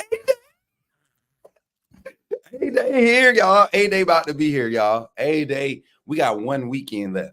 And the next weekend, when we talk about 8, it's going to be that next weekend, y'all. Oh, man, it's about to get crazy. It's about to get crazy, y'all. It is about to get crazy. It's going to get stupid around here. Lord have mercy. Oh, Lord have mercy, man. It's going to be fire. Jeff Horn said, am I going to talk football? Am I going to talk football? Yeah, when we get ready to. Don't come in. Hey, y'all better tell these folks, don't play on my segment. Do not play on my segment. Do not come in. This, hey, y'all better tell them. Y'all better tell them. Y'all better tell them. Don't get embarrassed, Jake. Don't get embarrassed, Jeff. And you can go and complain about it wherever you want to. We still gonna do us. We're 105,000 strong, baby, for a reason. We real over here. Calm down. Pump them brakes, boy. Hunter, hey, listen, Hunter Ray, you know what's crazy? We met so many people at the bar the other night. We met so many people at the bar that did not know about Bama football on YouTube. That was crazy to me. One of the top subscriber channels, and a lot of people they don't watch YouTube for it. A lot of people still stuck on ESPN. So it was good to continue to grow the community and network and do things of that nature. Yes, sir. Smook, you should try and make it to Demopolis for a football game one Friday this fall. James Dickey, if you inbox me a game that like a hot game that weekend, me and my crew that we putting together, we're gonna do Friday Night Lights this year. It's gonna be another segment that we're gonna be doing. Greg, you said 80?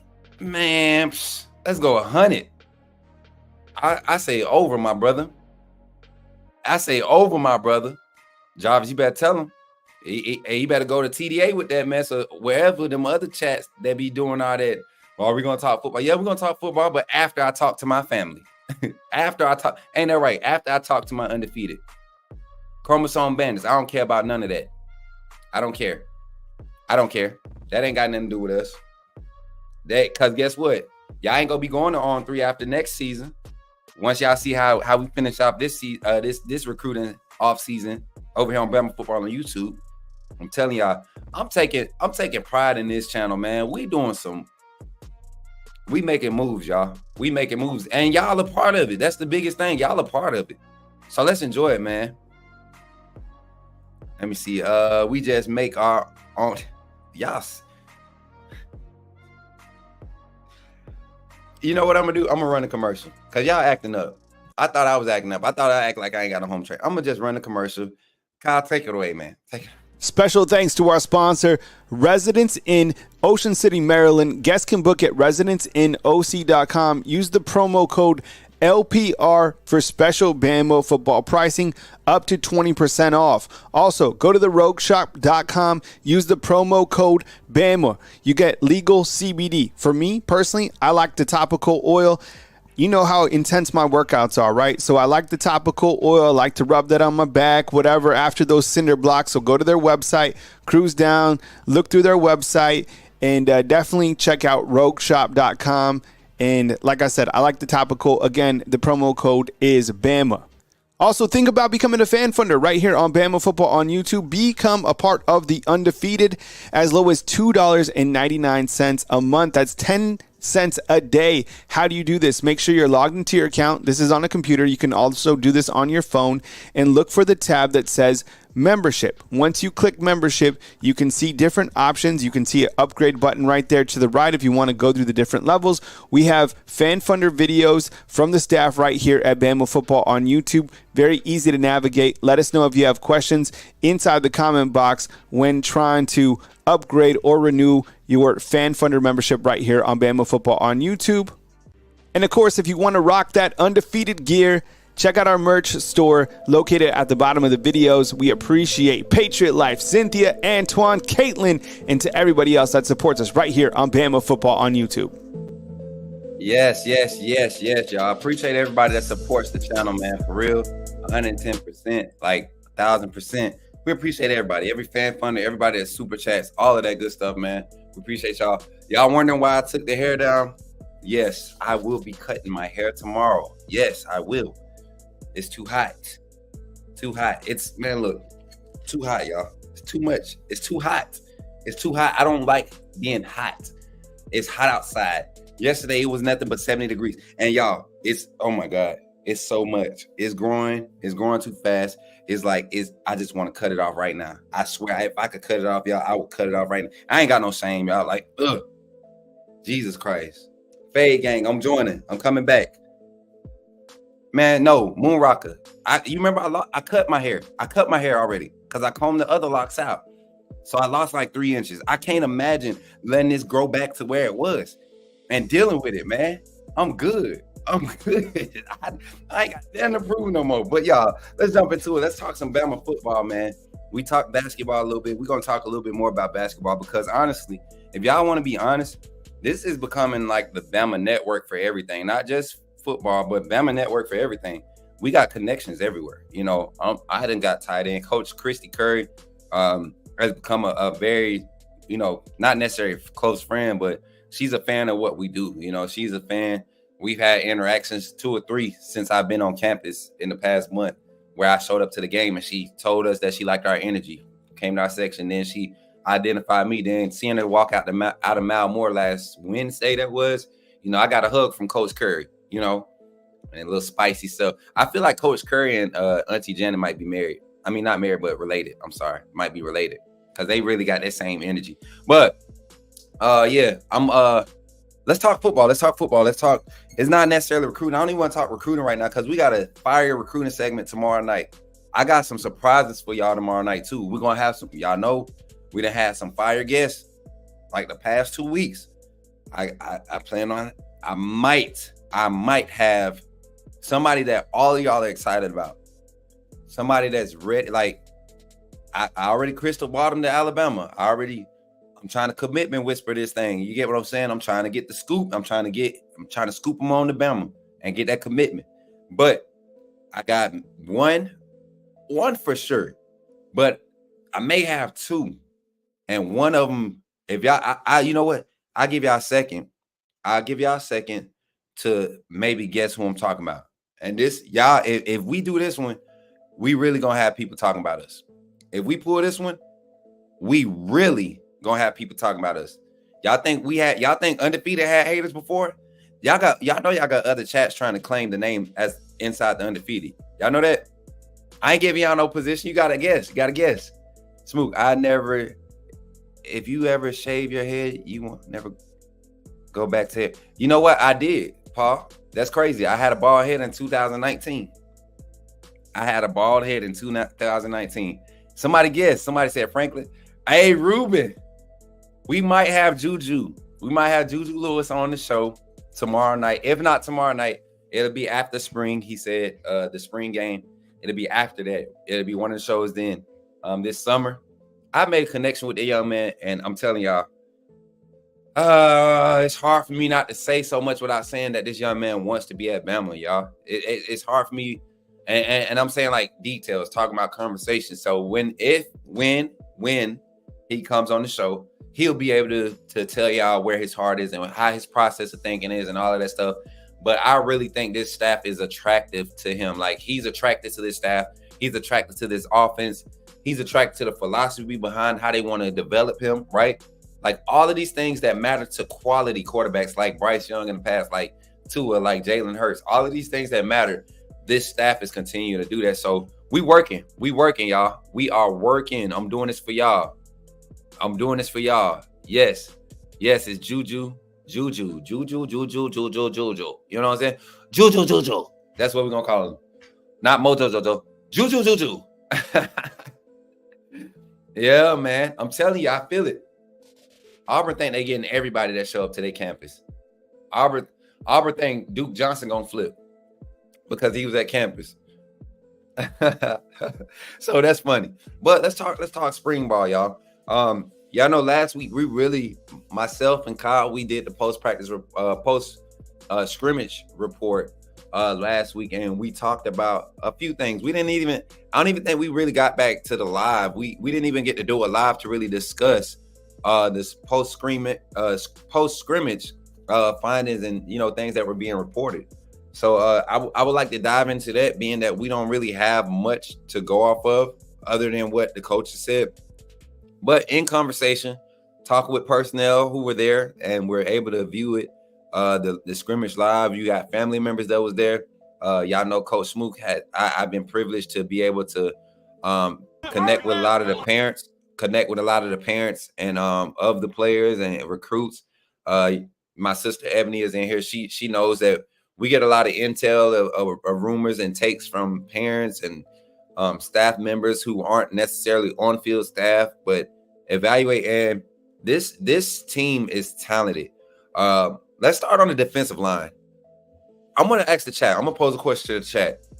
If you can give me two defensive linemen, that's interior or defensive ends, you know, the tackles or ends, who are two names that y'all are excited to see as far as getting recognition and possibly, like, really not next season, but coming up in A-Day next 2 weeks from now? Who are y'all excited to see and why? Like, what names are y'all looking to emerge and be like, oh, that dude's a dude, this guy's that guy? Like, who are y'all excited to see? While I get into the comments. Greg Coffee said Juju will be a great recruiter as well. Not only Juju, man. Darryl Duke Johnson is a very highly regarded player in this class. So I think he's doing his due diligence and trying to put together this team. This 25 class wants to be the team that first full recruiting class of Kalen DeBoer. Like, they have this talking to Luke Metz, they have this mentality that they want to get everybody together, want to buy into this new era of Bama football, because all of them are fans, grew up fans at some point in their life. They were Bama fans, right? So they understand. Y'all remember last year, we would always highlight this about players on the roster. Like, a lot of these kids didn't grow up Bama fans. You know, they just knew Bama was that team. And some of them are coming here not with the passion behind it, but they saying, okay, the value behind it is I'm at Bama. So if I'm at Bama and playing, I can go anywhere. I can get this, I can get that. But now you looking at this 25 class, and not saying this ain't for some of the, you know, majority of the other players on the team, but this 25 class, that's their message. You know, we want the best class. We want to be the Kalen DeBoer's best class to come into Bama. We want to set the tone. So if they in this class, like I believe at this rate and how we're picking up momentum, if the 25 class somehow finds a way to be the number 2 class or the number 1 class, I really think we're winning the national, at least 2 out of this class. They'll win 2 national championships. This 25 class, and mind you, onesies and twosies might fall off because you're going to see 26 and 27 talent come in too. But I think this 25 class has an opportunity to set the tone. So, yeah, James Smith. Let's talk about it. 30 seconds. James Smith. So, reports from practice was that Quay Russaw and James Smith. Let's connect these. Quay Russaw, LT Overton, James Smith. Quay Russaw, Hunter, and James Smith Cook were two guys that were highlighted as guys. Quay Roussard, I think they said had 2 or 3 sacks, like legit sacks, like blow the whistle because he's there. Boom. And James Smith, disruptive in the front. This D-line is so like full of talent from top to bottom. It's kind of hard to really say who's a starter and who's not. So I'm happy about those two names. James Smith, Quay Roussard, yep. The Montgomery boys, Antoine, you know how them boys doing. Smith and Robinson.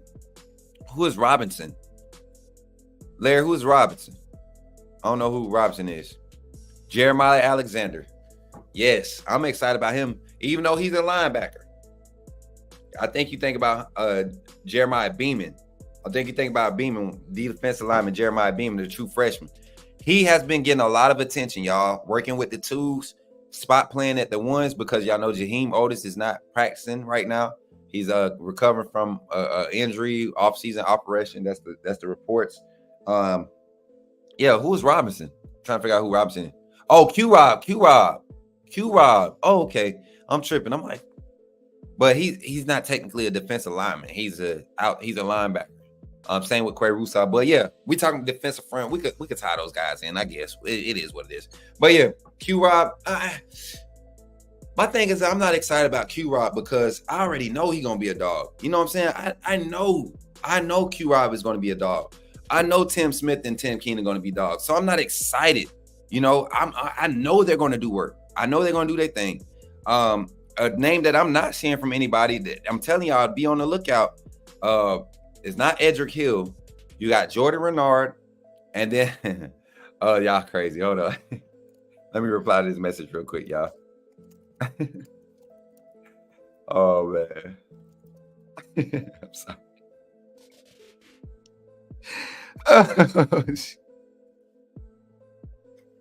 Oh man. I can't ever get through a segment, bro. Oh my God, man. Please, y'all. One time. Can I please just, when Coach Smook get on for one segment, can y'all help me be civilized? Please. I just want to be civilized one time. One time, y'all. Please help me be civilized. Help me. You know what I'm saying? Another name that I don't think everybody's acknowledging, that saw some snaps last year, but a lot of people didn't know the name. Hunter Osborne is him. I'm telling y'all. Think I'm playing? Hunter Osborne coming into his second year on the field, or is he going into his third year? No, this is second year. He's gonna be a redshirt freshman. Hunter Osborne is a dude. He's a sizable guy. I think like 6'4", 6'5", 280, right?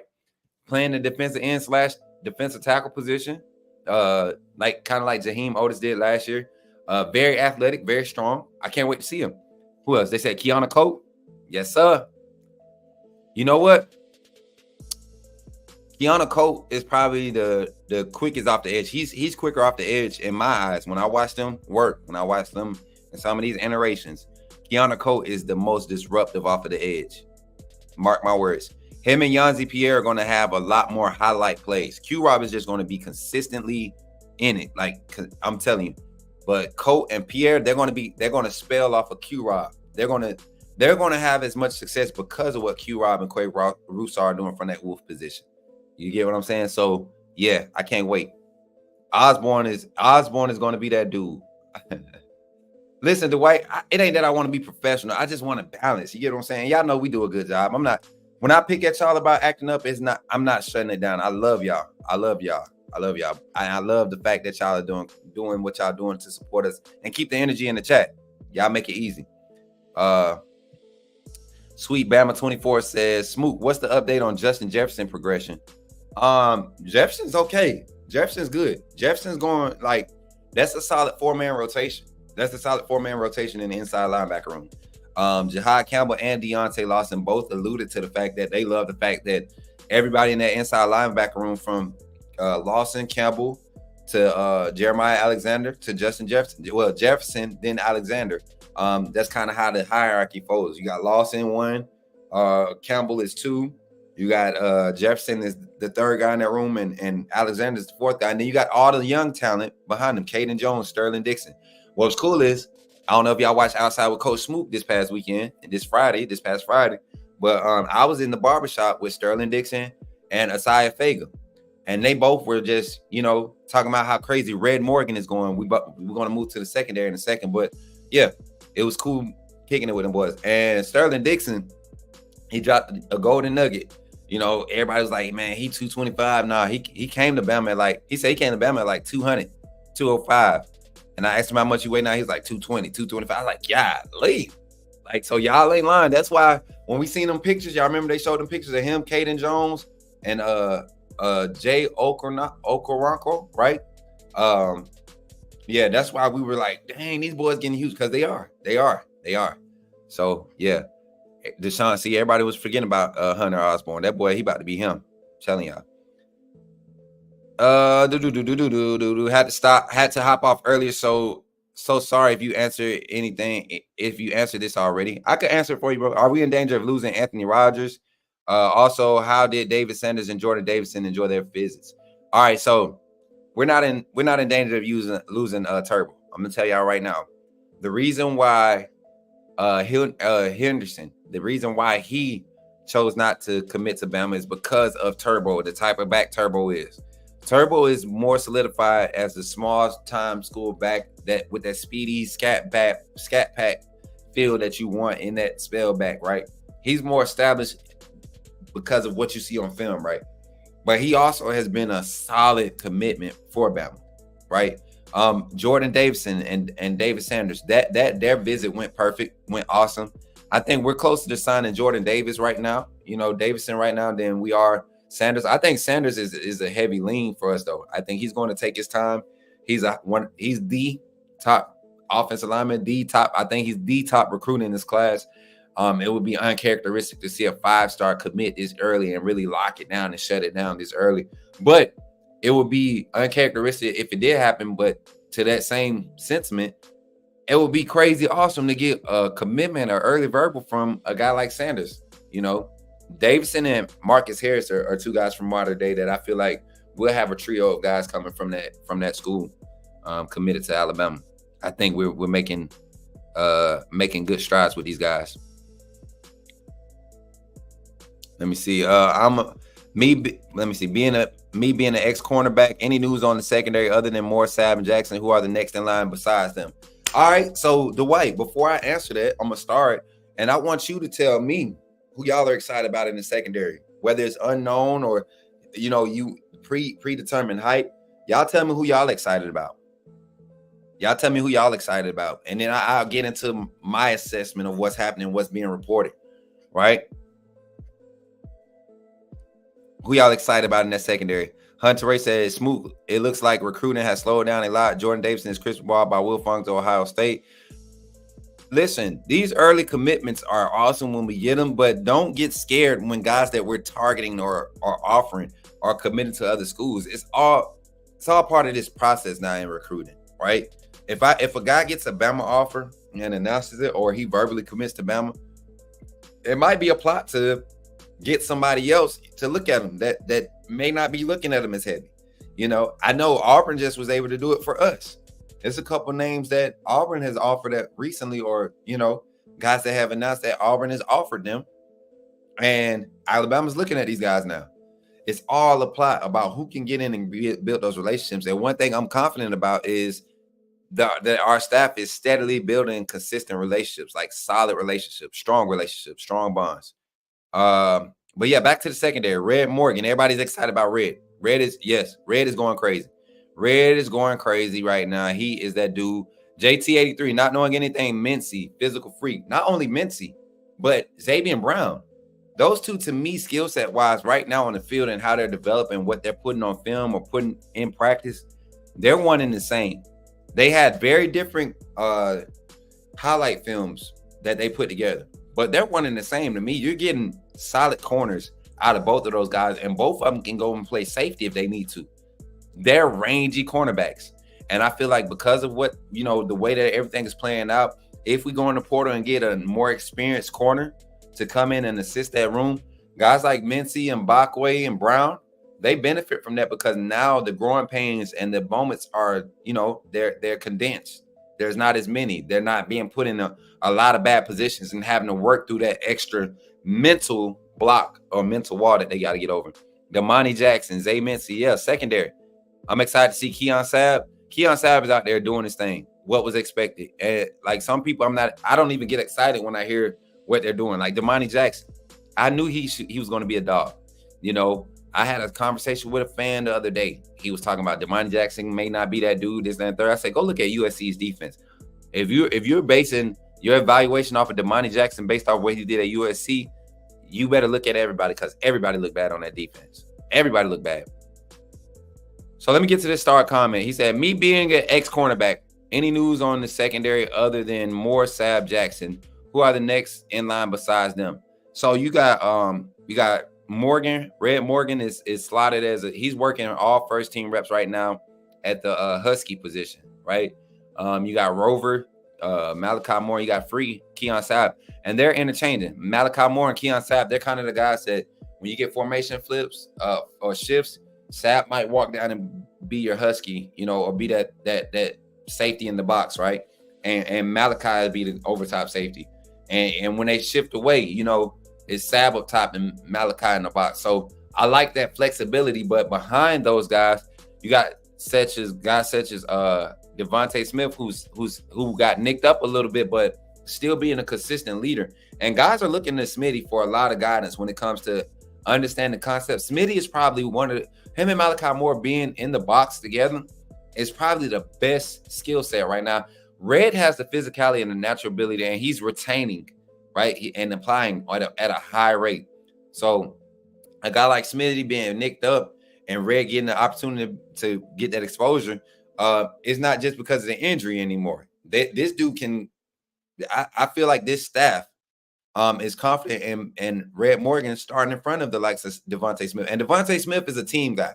Devontae Smith is one – he's excited about Red Morgan. He's happy that Red Morgan is there because now you don't have to put yourself – you don't have to play 60 snaps a game to create value. You get to be put in all your strong points. You get to be put in situations where you can flourish. That creates good draft stock. You hide your weaknesses. Somebody said Red Morgan, Damani Jackson, Jalen Mbakwe. I think I'm so excited about Mbakwe because he's already making strides and moving up in this defense in this scheme already. And he hasn't played defense in a year and a half, 2 years, right? At the high school level, he didn't even play defense this past season, and he played it sparingly his junior year. So I think that's something to keep in mind. I hope he didn't. Did he already post that clip of us? Morgan, Hurley, and Mincy. Man, you know what, Larry? I'm really worried about Jaleel Hurley.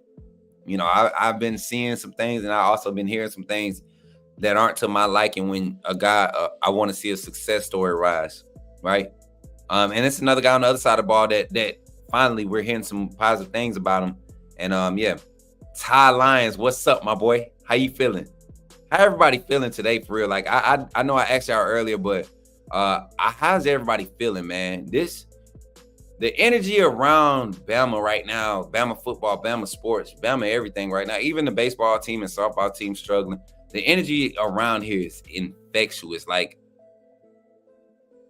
I hate it for fans who are like sometimey about their fan bases or their teams. They better not come into contact with a real Bama fan right now because you might convert. You might start getting called a bandwagon fan. Everybody going to be like Bama fans. You know what I'm saying? You mess around. Deshaun Lofton. Woodward is him from what I'm hearing. Woodward, you know, Peyton Woodyard. If we hadn't got Keon Sabb, I really would have loved to see what happened at that free safety position and would Peyton Woodyard be a guy that's called on and given the opportunity to start early because like you said, Deshaun, that's Peyton is my youngin. You know what I'm saying? That's my little bro. Him, Red, those are like little bros to me. You know, I've been watching them. Red was the one I said, all he needs is 10 pounds. You know, that's it. Y'all heard me say that. You know, he need 10 pounds. Put 10 pounds on him, he could be a starter. And what's happening now? He's walking. He's literally starting playing ones right now, consistently too, which is huge. But yes, Peyton is him. Peyton looks like a second year guy, college guy already. He's going hard with his nutrition in the weight room. So I'm excited to see him too. Still looking like Brailsford leaving. We confirmed the reports that he wasn't at the scrimmage, right?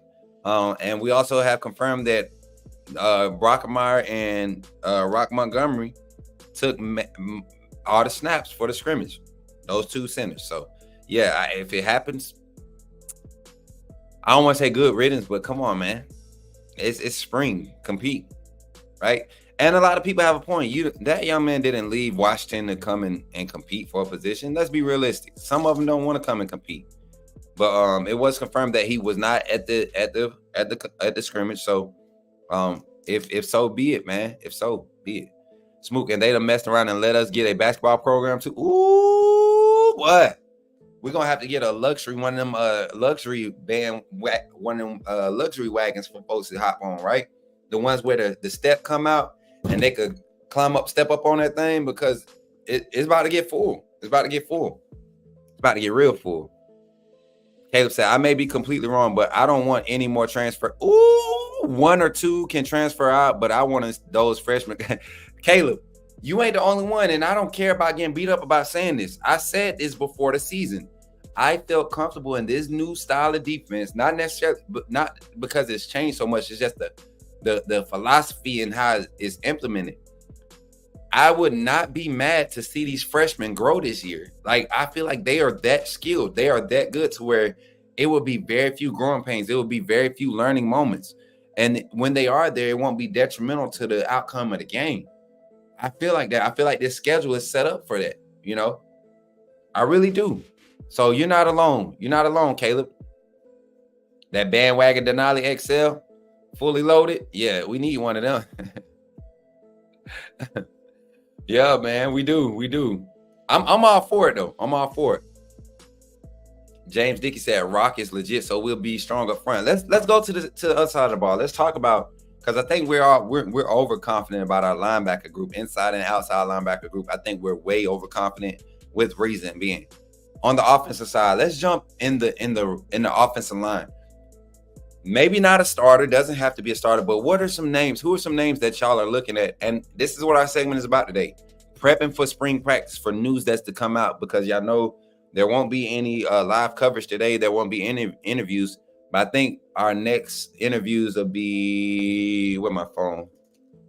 Let me pull this up real quick for y'all so I can tell y'all when we get to talk to some more Bama, get some more Bama news in. Let me see.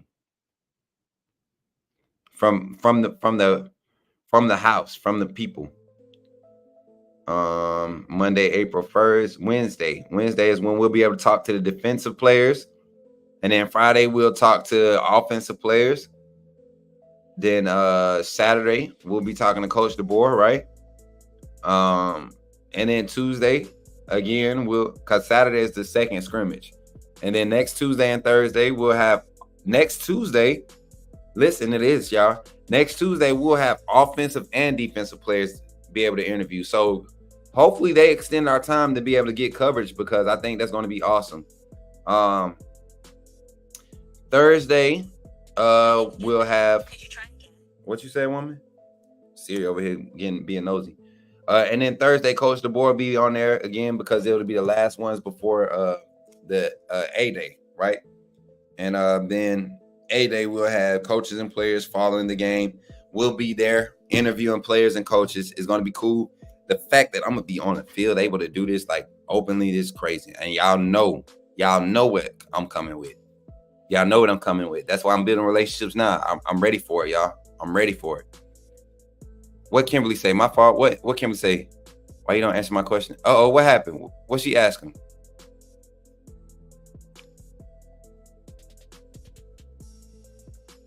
Formby and Rock. I'm right there with you. You know what? Not just Formby, though.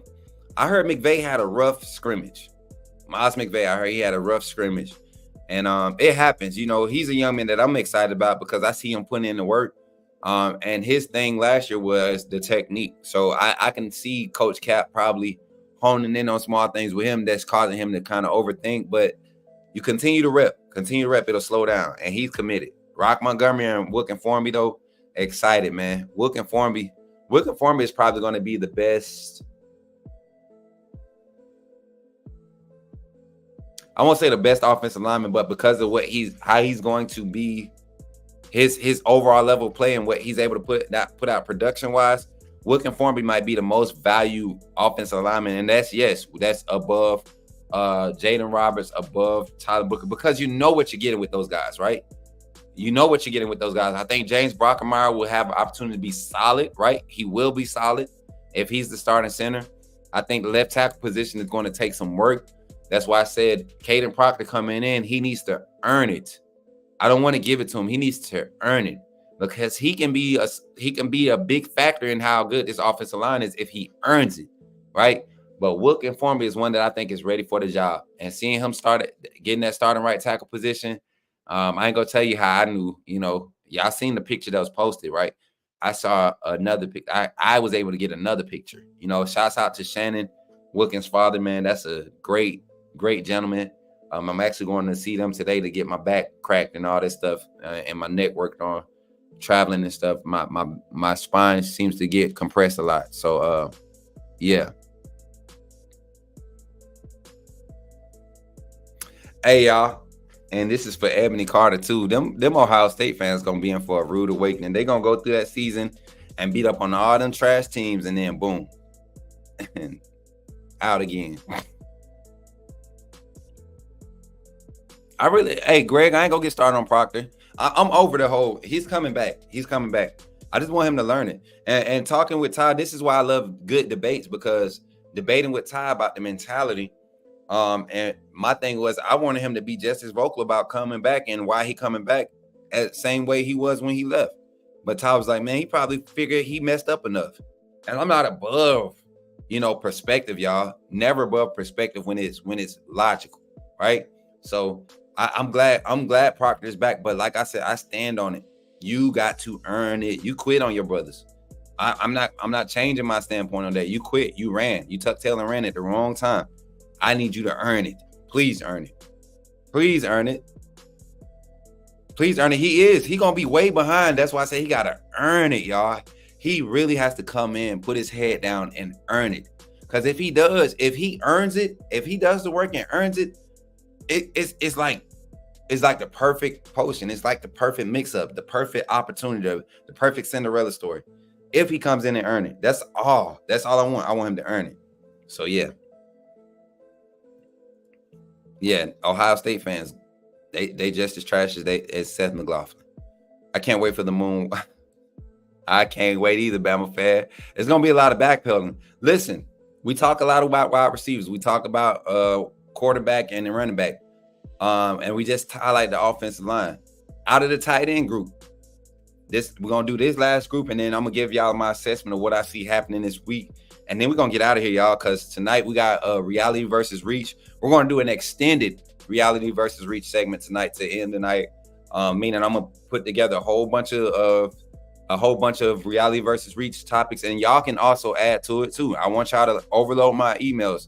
Send me something, please, y'all, today. Send me something about Reality Reach for this season regarding football, this team. Also, we can do basketball, too. Being that we're in the Final Four, let's do some Reality versus Reach tonight. I want it to be very interactive. I'm creating a flyer to promote it tonight. We're going to do, I kind of want to do it almost like game show style, because we just want to continue to create different avenues of engaging with the fan base, right? And so Reality versus Reach tonight for my segment, it'll be the closeout segment of the night starting at 8 p.m. after Coach Sean and Coach Jay at 7.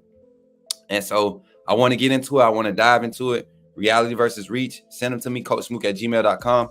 And also, I have a lineup again tomorrow, Tuesday, for the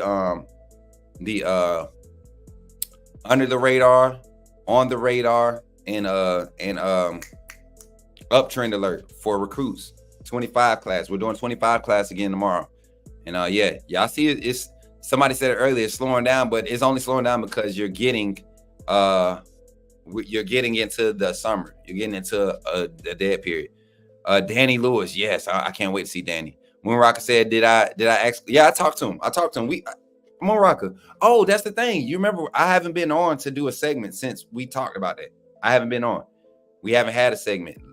Get what I'm saying? I did, Moon Rocker. I had you, bro. I love you, boy. Hey, when I say I love y'all, I really do, man. And it ain't no, y'all know. I don't care. I don't care to talk about that. But yeah, I talk to him, man. And yeah, Caden Proctor is doing his nutrition. He hasn't been very strict since he left Alabama. He left Alabama on a very strict nutrition plan. You know, even though Iowa was ready, they were trying to cut his weight down. So he left on a strict nutrition plan. And he's a big dude. So he's trying to get down to that 320, 315, 320 range is what we're being told. And like I said, yeah, Clint is a very reliable source. So if Clint is saying it, I back Clint on everything. I don't even have to research it. If Clint put it out there, I'm gonna rock with him until proven otherwise. You know, so yeah. Kyle Kemp, I see your reality of reach, man. We're gonna use it for tonight. I promise you, we'll use it. Appreciate that, Kyle. Much love, my boy. Some reports say that he went to Iowa and found out that they didn't really rock with him like he thought. All right, so another golden nugget I'm dropping on y'all. I'm trying to use my connections, my networking, and my sources to have Caden Proctor come on. Being that he's a current, still technically a student at Iowa, I think it's kind of hard to get any type of connection with him. But without going into details, I could provide that content without doing it as content, right? But putting it up as content, right? When the timing is right. So I am trying to get that personal conversation. I want to have a face-to-face with him. I want to set up somewhere, kind of like they do the first 90 Dateline, whatever they call it, 20 for 20, whatever they call it, 30 for 30s on ESPN. I want to do that. So yeah. Greg Coffee, email it. We're not doing it right now. I seen that, Kyle. I seen it. We love you. I love you too. K-Blocks, huh? Rocket Town, you a fool, man. Love you too, sis. Kool-Aid and gin right there. Yeah.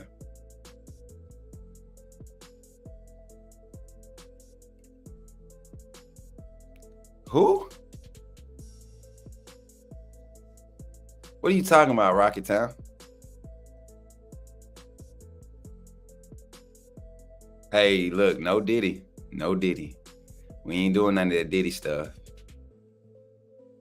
What's up, Chris? I just seen your comment, man. I'm sorry if I didn't see it when you put it in there. But we was talking about tight ends. Danny Lewis. I think everybody's really cozy. I don't know what's happening. You think so, Moon Rocker? I'm working on it. I'm doing it the right way too. I'm gonna take a little second and no, Ronald, I don't think so. I think Michael DuBose has clearly made it known that he's not really trying to be at Bama. Bama's just not in his project. Even so, y'all gotta understand there's like a image you want to portray as a recruit. Whether the team that's recruiting you is the team you want to go to or not, it's just custom and courtesy to say thank you for the offer, thank you for the look, thank you for the conversation. I'm visiting Bama. I'm visiting. It's like it's custom and courtesy, respect. Hey y'all, I think this is the drill. This is the film we was looking at when I was telling y'all watch out for 38. Elijah May. Elijah May had some plays in the scrimmage too, y'all.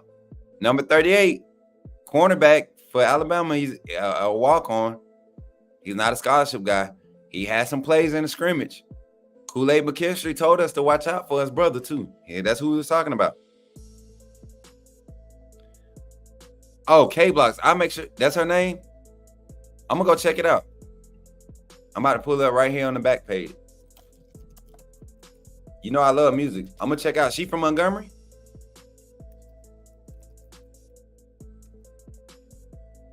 Is this new? Oh, I do know her. She on American.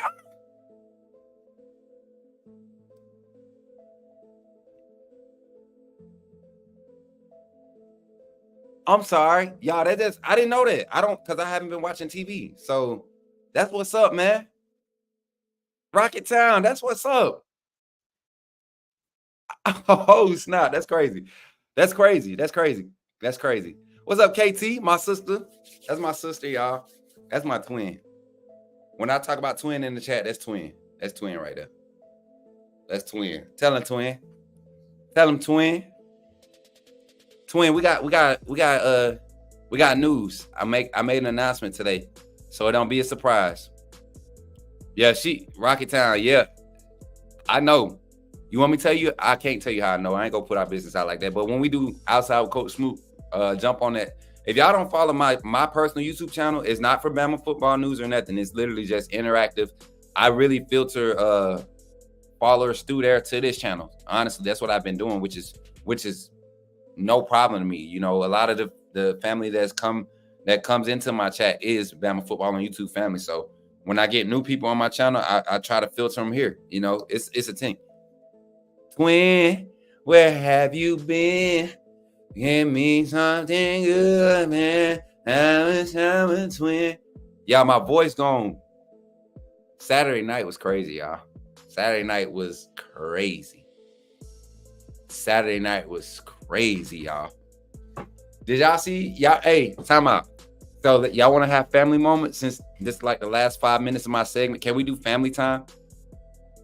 If we can do family time right now, get what emotes I want. Family time. Give me the Coach Smook emotes if y'all want to do family time for the next 5-10 minutes. Let's do family time. Let's do family time if y'all want family time for the next 5 minutes. Come on, y'all. Yep, Jared, the good traditional Bama coverage. They legit, but still, thank God. Yes. 100%. That's why I said Bamily time. Okay, I already see it coming. Look, Caleb gonna act a fool. Y'all know Caleb like to act up, so he love Bamily time. Yeah, Seth Mitchell, how you feeling, man? Roll Tide, my guy. Welcome. Think about becoming a fan funder, man. The green name and the icons look awesome. They look awesome on you. I'm telling you, I ain't even got to see it yet. You just do it. I promise you, you won't regret it. Plus, we got some exclusive stuff being put out for clips, and Kyle's telling me to cook, so I'm about to jump in the kitchen. So members, fan funders, be looking this week for some exclusive releases on some information. Yeah. So let's talk about Saturday night. I know a lot of y'all still want to laugh about it and joke about it. Let's talk about it. We talked about the serious part, you know, our takes. We'll get into our takes on this upcoming Alabama versus UConn game, right? But from a fun standpoint, from a family standpoint, the bartender, what was her name? Caroline was probably the most efficient and effective and energized bartender I've seen at an active bar in a long time, right? And it ain't no secret. I had a few, but I was not toe up. I was excited, literally. If you watch me enough, if you follow me enough, my energy, you would think I'm high on life. Or if you didn't know me, you would think I was high or drunk all the time. But I have this newfound energy in life because of where I'm at and the opportunities and the blessings that I've been getting as of late, the trials and tribulations that I've overcame by the grace of God. Like, I enjoy life to the fullest every opportunity I get. So Saturday night was crazy, y'all. Crazy. It got so crazy to the point, man. And I don't know if y'all could tell, but there was two security staff members really, like, they were not trying to keep me safe because I wasn't in danger, I don't think. But they were like helping me around. They were helping me navigate around and making sure that, you know, it wasn't crazy, right? But the energy at Houndstooth was so crazy, y'all. So crazy. It was at one point, man, I started the defense chant and the whole bar was going crazy. I was walking around, literally, man. And y'all know, I'm not a person that was scared of COVID. So I'm very interpersonal with people, especially in that environment. Like, if I get the vibe that you ain't with it, I'll back off. But I try everybody. So it was this one young lady, man. She was intense from the moment she walked up to the bar before the game started to the moment I walked to her in the second half with 4 minutes left. And I was like, or 8 minutes left. I was standing there. I was like, "Are you freaking locked in?" And she was, "Yes, I'm freaking locked in. Are you freaking locked in?" And like she was like 5'9", 5'10". She actually is on the softball team.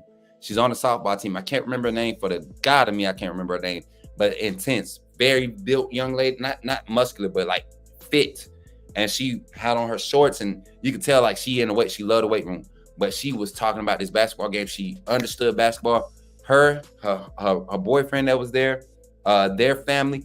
There was this older gentleman and his family and his sons. They're actually graduating in April or this spring. Excuse me. It was cool to see them interacting.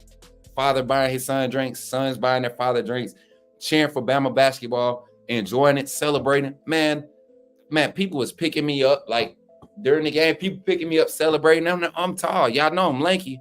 So it was crazy, man. Me and Kyle were fans for like a good majority of that game.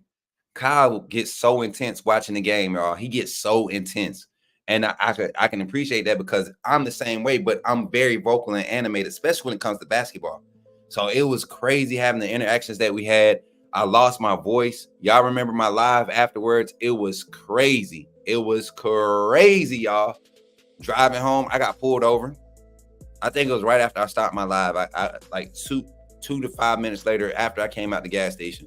I got pulled over. I was doing 71 and 55. No ticket though, by the grace of Jesus. You know what I'm saying? But yeah, it was a good time. It was a good time. Houndstooth. If you're ever in Tuscaloosa, don't wait an hour before tip-off or kickoff or any big event. Don't wait an hour. You need to be there 2 hours early. Sacrifice getting there and having you a nice meal, right? A nice little snack or something to put something on your stomach. If you're a drinker, go ahead and get you 1 or 2, pre-games. Go ahead and be ready to spend some money. It's not cheap, but it's not expensive in there. But you get there an hour early. If you like me, you get them in. And just expect a great time though, because when the energy gets there, I haven't been there during the loss yet. So hopefully I don't never have to be there during the loss. But I have to hit my title towel family up because I got jacked. Somebody got my title towel and I got jacked, y'all. I got jacked. I'm not mad though. I'm not mad. A fan, as a matter of fact, I don't even think I got jacked. I think I blessed it. I think I ended up giving the young man the towel because he just kept, like, anytime it fell off my shoulder or something, he just, like, he'll pick it up. He was giving it. So he gave it to me one time, and right before I went live, he's like, "Where'd you get it from?" And I was like, "Man, I said, I got the connection." So, he wanted it. I said, "You can hold on to it," and I just never went to go get it back. So shout out to that young man. Hopefully he's enjoying it. But yeah, I got jacked. I got jacked, y'all. Oh, watch out for. Oh, listen, I'm not looking for nobody. You ain't got to worry about Coach Smook. Coach Smook, hey, I don't even, man, listen, I ain't got no energy. Rough them up, Ross. Smook used to talk college football all the time whenever we were at Faulkner. And he knew hits back then, too. So proud to see you on this platform. Rough, who is this? Rough them up, Ross. Is this, Ross, linebacker? Or is this Q? No, that's Braswell. Ross. I need to see a profile picture. Talking about Faulkner. Is this the linebacker? Stop playing, man. Is this Ross? That's crazy. You ain't the first person that came on and was, acknowledged it. I think people are just kind of getting privy to this, because I'm just not. T. Ross. Hey, y'all. Okay. Hey, welcome to Story Time with Coach Smook. So T. Ross was a year ahead of me at Faulkner, right? And when I got to Faulkner, T. Ross will tell you, I was 5th on the depth chart at my position at the XY receiver. The second scrimmage of the season, I had got moved up to like 3rd. My roommate Chad was number 2 in front of me. And then it was Luther Burton was in front of us at the X position. Luther Burton, you remember from Alabama State. Everybody said Luther had an agent. He looked like he was supposed to be in the league already. Story time. T. Ross, you remember the crossing route? And I thought T-Ross. So we call a play, right? And I was in this proving stage of like, coach, I'm ready to be on the field. Because they wanted to red shirt me so bad. They wanted to red shirt me.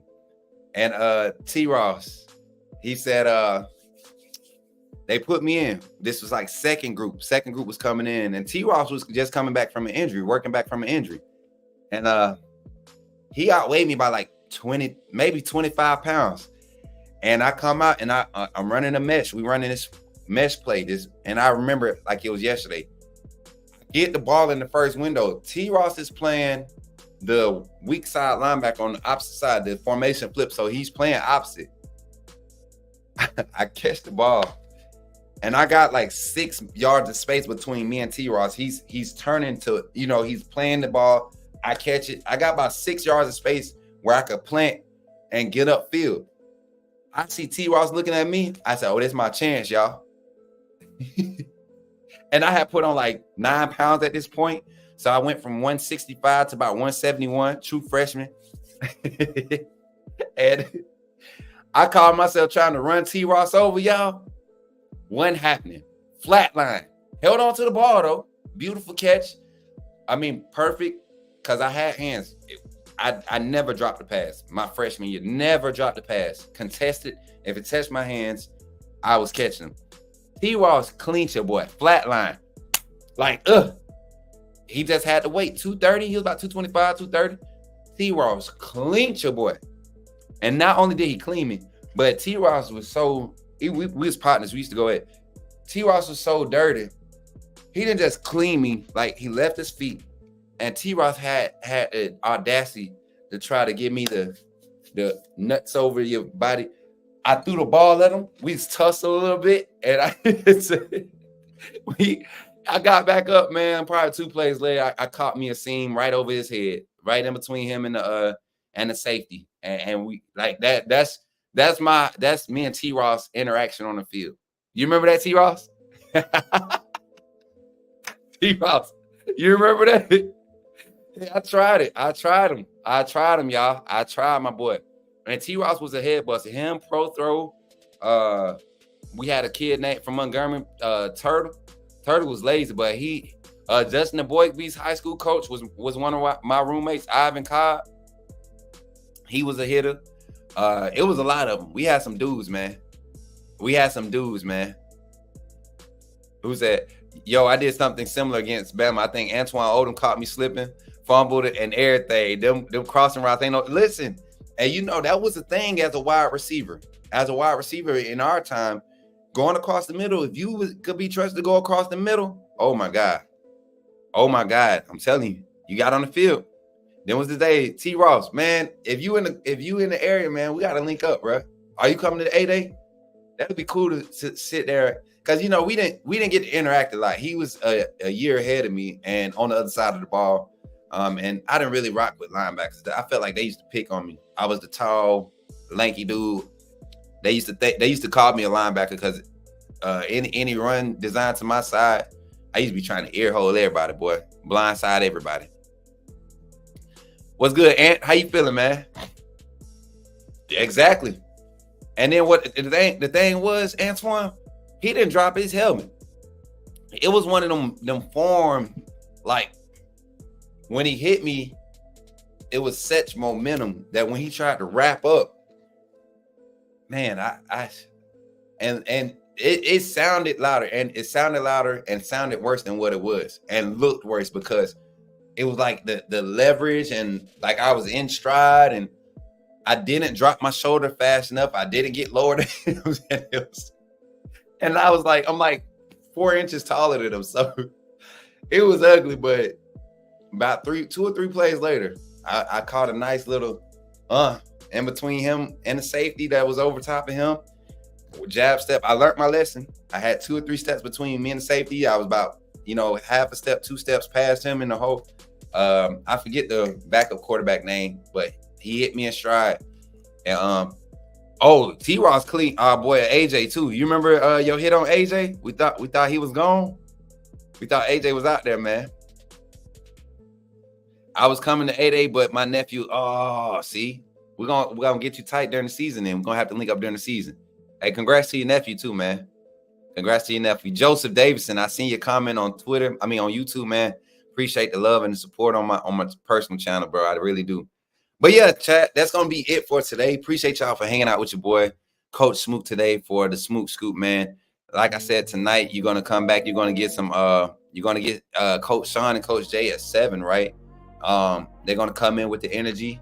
I'm curious to see because, you know, we haven't really been able to talk over the weekend. Everybody had a lot going on Easter weekend. But yeah, come back tonight, 7 p.m. Set your notifications up so you don't miss it, right? We don't want to miss it. We don't want to miss any content. This is the last full week of practice before we go into next week, which is 8A prep. And the final touches on the offense. This is a new era of college football for Alabama, right? I can't wait. Not this Saturday, but next Saturday, we're going to see another head coach lead the Alabama football team down to Walk of Champions. And I'm going to be there for it, 100%. Yes, so I can't wait. I can't wait. Again, thank y'all. Shout out to our sponsors, Residence Inn in Ocean City, Maryland. We appreciate y'all. Shout out to RogueShop.com. The CBD topical oil, Mr. Rub It On My Back or whatever. Kyle Henderson. Hey, oh yeah, I did tell Kyle. He knows what it means now. He knows what it means. So light him up every time. I don't know if y'all did it this morning, but he knows what it means now. He knows what it means. I told him. And when I told him at the bar, he got so weak, y'all. I mean, like a good 7-minute laugh, y'all. A strong 7 minute. I mean, just a strong 7 minutes. He just was weak. I mean, and y'all know I'm a clown, man. So I hyped it up. I made it more than what it was. But we're going to get Kyle a custom undefeated shirt. And we're going to put hashtag RIOMB. Hashtag RIOMB. So, yeah, y'all don't miss. Y'all are lit, man. Y'all lit, man. Y'all are lit. I love y'all. Again, shout out to RogueShop.com and also Demetrius Maynard of the Maynard Group, Big Money Meats, man. Thank you to all our sponsors. Shout out to everybody in the Undefeated, all of the fan funders, everybody that supports through likes, shares, everything, comment. Thank you for the trolls. We had some Auburn people in here today, some good Auburn fans, you know, good, healthy, clean, trash talk, things of that nature. I'm ready for Country Life to pull back up, aka Coin God, whoever. I'm ready for him to pull up again. But Kung Fu Kyle, Mr. Let's go, Crimson Mingle. Y'all are stupid, man. Y'all are stupid. I am not condoning any of this nonsense that y'all are implementing. And when I call y'all stupid, it's not in a bad way. Y'all are stupid like me, meaning we just do whatever. And that's what makes us family. So with that being said, man, I hope y'all enjoy the rest of y'all day until we see each other again tonight. I'm Coach Smook of Bama Football on YouTube, recruiting insider, team reporter, director, player personnel, all of that good stuff, all in one. But above that, child of God. And my encouragement for you today, man, invest in the qualities in life that get you to where you're going. Don't invest in the mess. Don't invest into drama, because I'm about 90 to 100% sure that it's not going to get you where you need to be, right? You're not going to get to your goals, investing time into things that don't coincide with your vision. So invest into the positivity, invest into the qualities and the attributes that are going to get you there. All right. So with that being said, I'm Coach Smook. Y'all enjoy the rest of y'all day. See y'all tonight. And I'm going to leave y'all with a big old roll tide. Catch y'all on the next one, y'all.